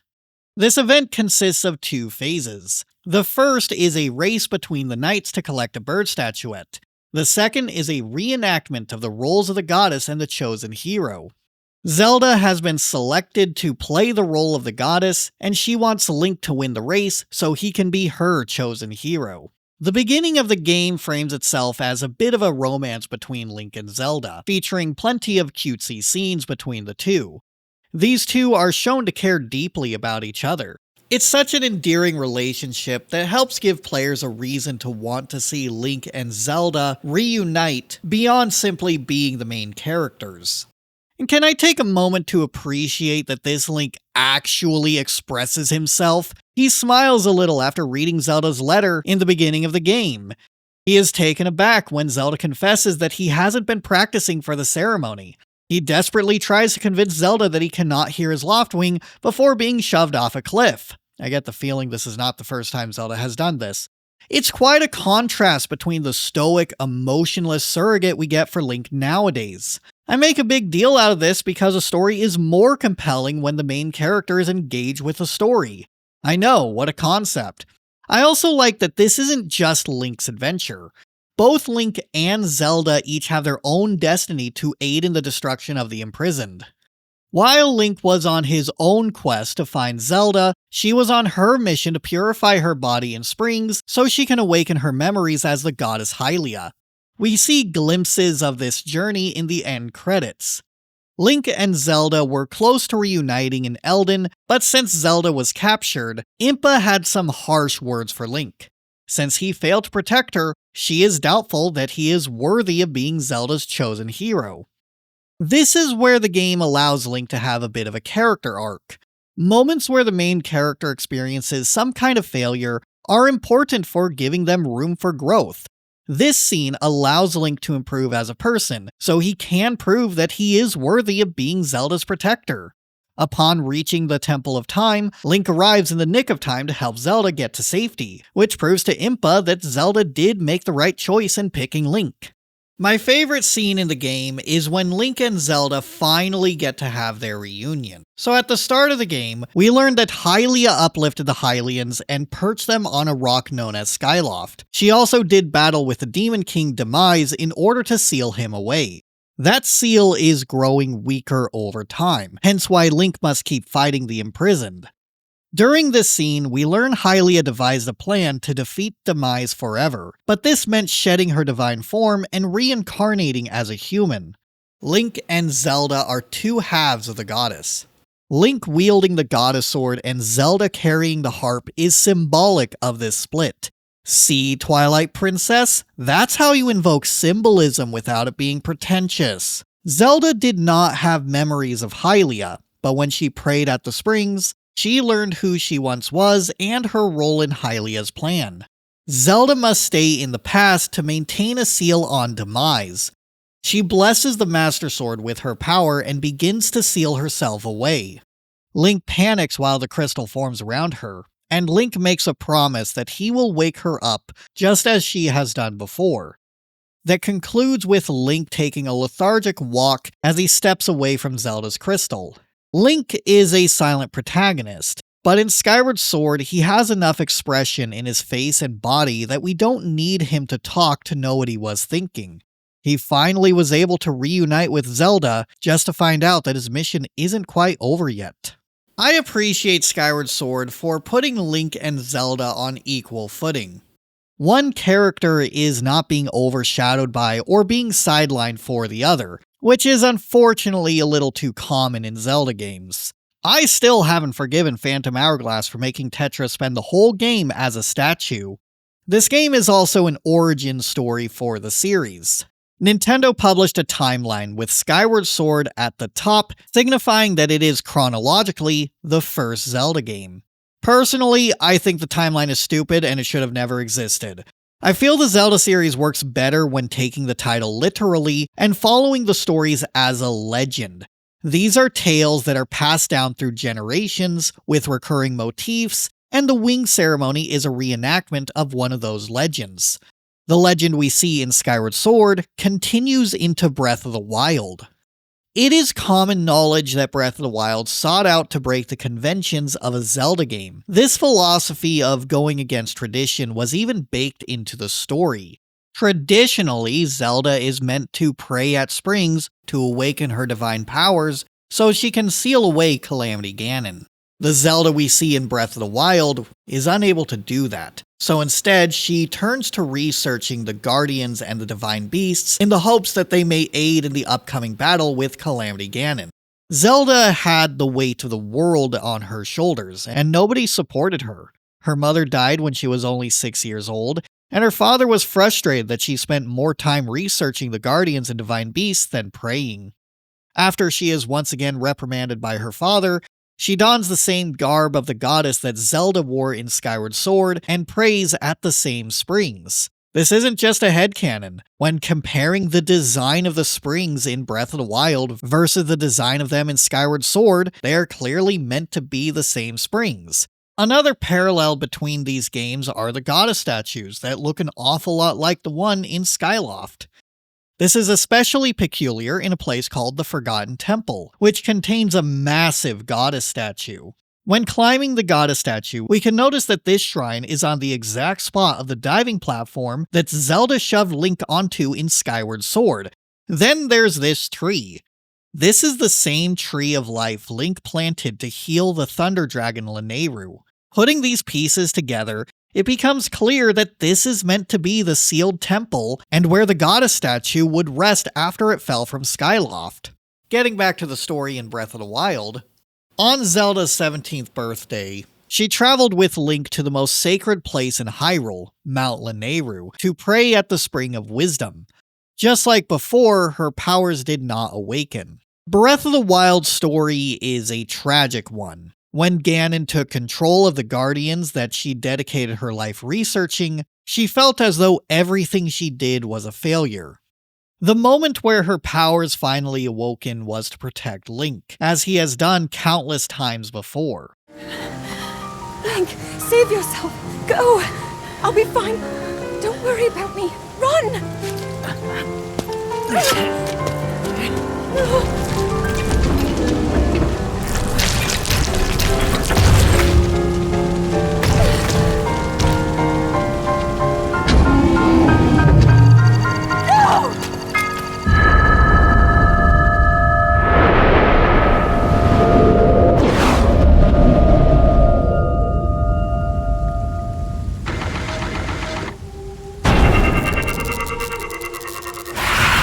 Breath of the Wild shows us what it meant for the hero to be defeated. Zelda's final act was to place the Master Sword in the pedestal and seal away Calamity Ganon, using her newly awakened powers. A good sequel should build off the predecessor and add more to appreciate about both games. Breath of the Wild only gets better after playing Skyward Sword. It plays into this legend and adds a twist where Zelda struggles to unlock these sacred powers. The story is minimalistic and contained to memories, but it does end up saying everything it needs to say. I know what I said about the timeline was harsh, but I am content with Skyward Sword just being a legend by the time Breath of the Wild happens. I don't need Nintendo to release an updated version of the timeline that finds a spot for the game because ultimately it would not affect my opinion on the stories that are being told.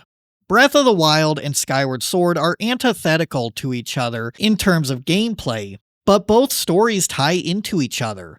I don't think someone could fully appreciate Breath of the Wild's story without playing Skyward Sword. This game pays a lot of respect to its immediate predecessor. It is really funny to me that Breath of the Wild feels more like a sequel to Skyward Sword than Tears of the Kingdom is to Breath of the Wild. I will never get over how disappointing of a game that was. As much as I like the scene where Zelda seals herself away, I would argue the Zelda formula hurts the writing of the stories more than the gameplay. The biggest problem with Skyward Sword's story is the over-reliance on plot MacGuffins. The second act of Skyward Sword is getting 3 sacred flames to forge a sword that turns out to be the Master Sword. It's cool in a vacuum, but it is also a rehash of Phantom Hourglass. In that game, Link had to get 3 pure metals to forge the Phantom Sword to defeat the main villain. How is that any different than the Master Sword needing to be forged by 3 flames? Getting 3 doohickeys before the Master Sword is also the first act of Link to the Past, Ocarina of Time, Wind Waker, and Twilight Princess. It's the same plot formula we have seen countless times before. Getting 3 MacGuffins before the Master Sword would be exciting if it wasn't basically the plot of every Zelda game. If there's one series convention that deserved to be broken, it was the idea that the plot must revolve around gathering an arbitrary number of magical doohickeys. It's such a formulaic, rigid, and dare I say, uncreative way of structuring the story. When people criticize Skyward Sword for being too repetitive, I do think there is some credence here with the way the story is structured. Funny enough, Majora's Mask managed to break this formula without abandoning series conventions as dramatically as Breath of the Wild did. That game doesn't have a Master Sword. Upgrading the sword is an optional side quest. Link is gathering MacGuffins, but it's not the focus of the game's story. They are more like trophies after defeating the boss. It's almost like the story just needs to not revolve around a legendary sword and gathering mystical trinkets in order to feel fresh. There's a few more story details I want to discuss, but it'll be a bit easier after getting through the final stretch of the game. After the Song of the Hero quest, there's one more Silent Realm. The reward for this one is not an item, it's a crystal. This is where Skyward Sword comes full circle. In the beginning of the game, Link heads to the Waterfall Cave in search for his Loftwing, and he can talk to this character who is observing this statue. Everything in Skyward Sword has some significance to it. Link must insert the crystal into this seemingly inconspicuous statue that he passed at the beginning of the game.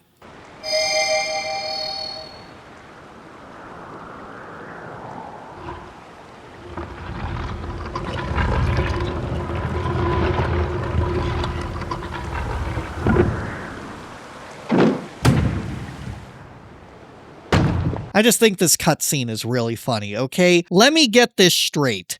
Hylia set up this whole wild goose chase just to launch a cannonball at a cliff. Link's expression sells it for me.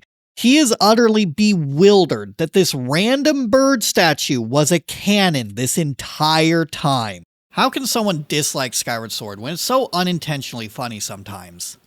The rocks along the cliff break away, and we find beneath the goddess statue is one final dungeon. Entering Sky Keep, we find this isn't an ordinary dungeon. There is a pedestal that can be used to rearrange each room in the dungeon, thus creating a path to the Triforce. This is a great mechanic because it adds another dimension of interaction to the dungeon and its puzzles.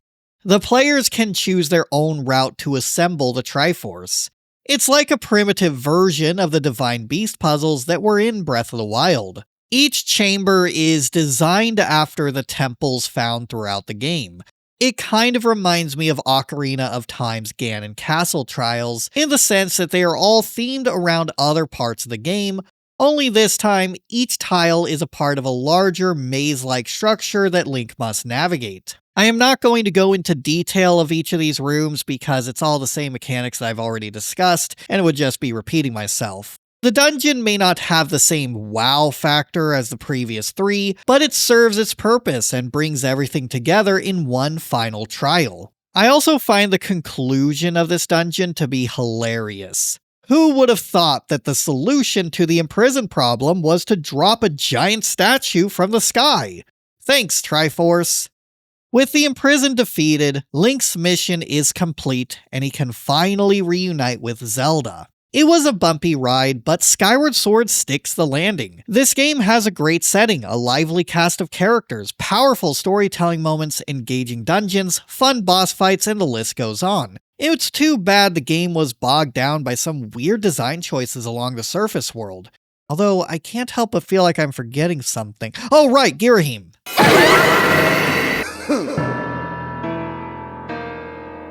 The true final battle in Skyward Sword is incredible.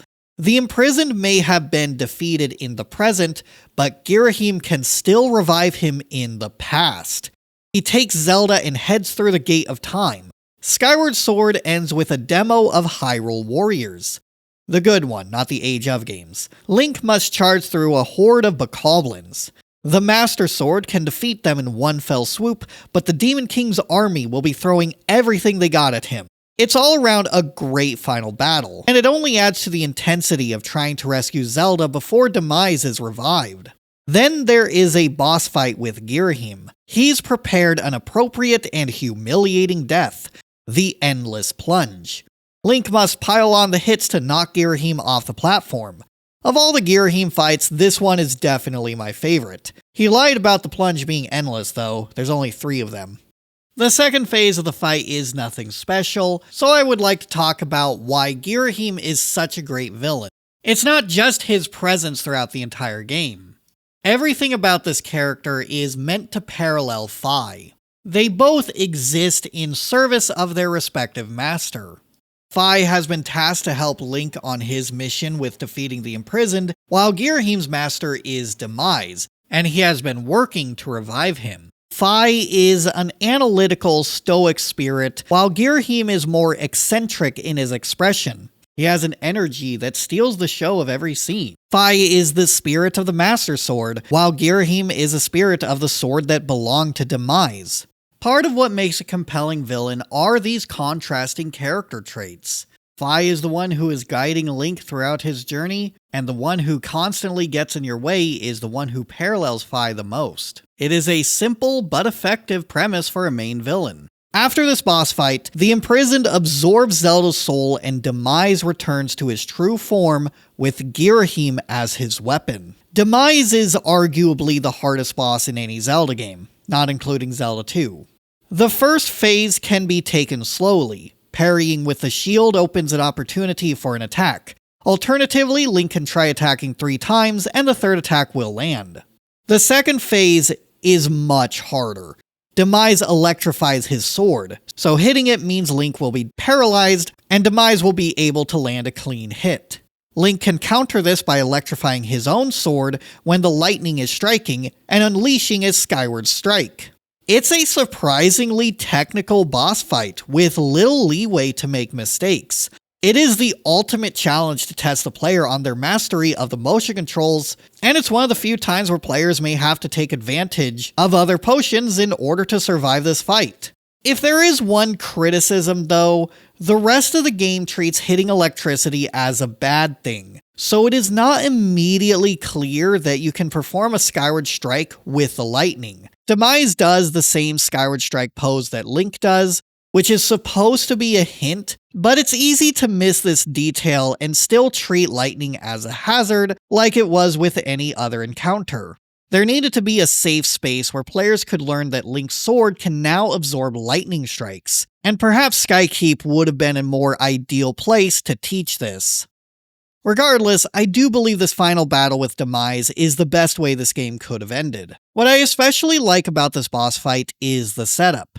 Link wished for the destruction of Demise. In a way, the wish was granted in Hylia's time as well. However, the forces of evil cannot be completely destroyed. His hatred is born anew in an endless cycle. Link and Zelda are cursed to be intertwined with a new incarnation of his hatred, and this is how Breath of the Wild adds another parallel with Skyward Sword. Calamity Ganon is a reincarnation of Demise's hatred. To explain why Link and Zelda are recurring characters, Skyward Sword introduces the idea of the spirit of the hero and the blood of the goddess. I do feel some people take the spirit of the hero detail too seriously. I mean, it's Zelda lore, so of course some people take it too seriously. In my opinion, the spirit of the hero concept works better if it is taken metaphorically. Simply being brave enough to be the hero is enough to embody the spirit of one, instead of it being a literal reincarnation.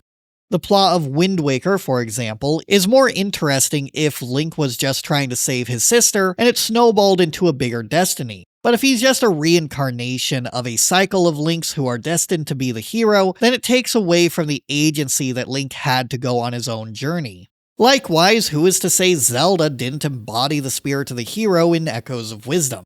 I suppose that's part of the beauty of Zelda lore. It's open to interpretation. Now that Demise has been slain, it is time to place the Master Sword in its pedestal. It is also time to say goodbye to Fi. She will enter a deep slumber, but first she wants Link to know that she has found the feeling of happiness. People don't like Fi as an assistant, but I do think there is a good character in here. For one thing, she has a lot of funny dialogue, such as letting the headmaster know that oral tradition is one of the least reliable methods of information retention and transmission. If you decline her offer to use Scrapper to transport the Water Dragon's basin, she reminds Link this is not the time to be picky. My favorite is, if you ask Fi about the hand in the toilet, she will tell Link to stop being scared and talk to it. There are good lines here, it's not all overbearing hints. I am a little puzzled as to why they didn't give us more dialogue like this and less hint-based dialogue. It feels like they fumbled what could have been a great character. The end of her character arc is finally feeling happiness, so it would have been nice if instead of the hints, we got a character who is becoming less robotic and more human-like over the course of the adventure. They had something great with the parallels between Fi and Girahim, and instead they decided to focus on Fi being a hint system. Fi is basically a Navi, if Navi was as talkative as Kaepora Gaebora. Fi is supposed to provide hints and summarize the current objective. Unfortunately, the hints are overbearing to the point where it comes off as condescending. However, Skyward Sword HD did do a great job cutting down the frivolous dialogue. There's a reason why the examples I used was from the Wii version. Outside of pointing out the boss door in Sandship, I couldn't think of a time they did something egregious in the Switch version. Now people should be able to have an easier time seeing Fi's merits. Personally, I do like the character, despite the rocky execution. I like to think Fi has been with Link in every game, just dormant inside the Master Sword. Breath of the Wild confirmed that Fi is still there, she just can't communicate like she does in this game. Upon returning to the present day, we find that Impa, the person who helps Zelda in her adventure, was the old woman in the sealed grounds. With her duty fulfilled, she disappears.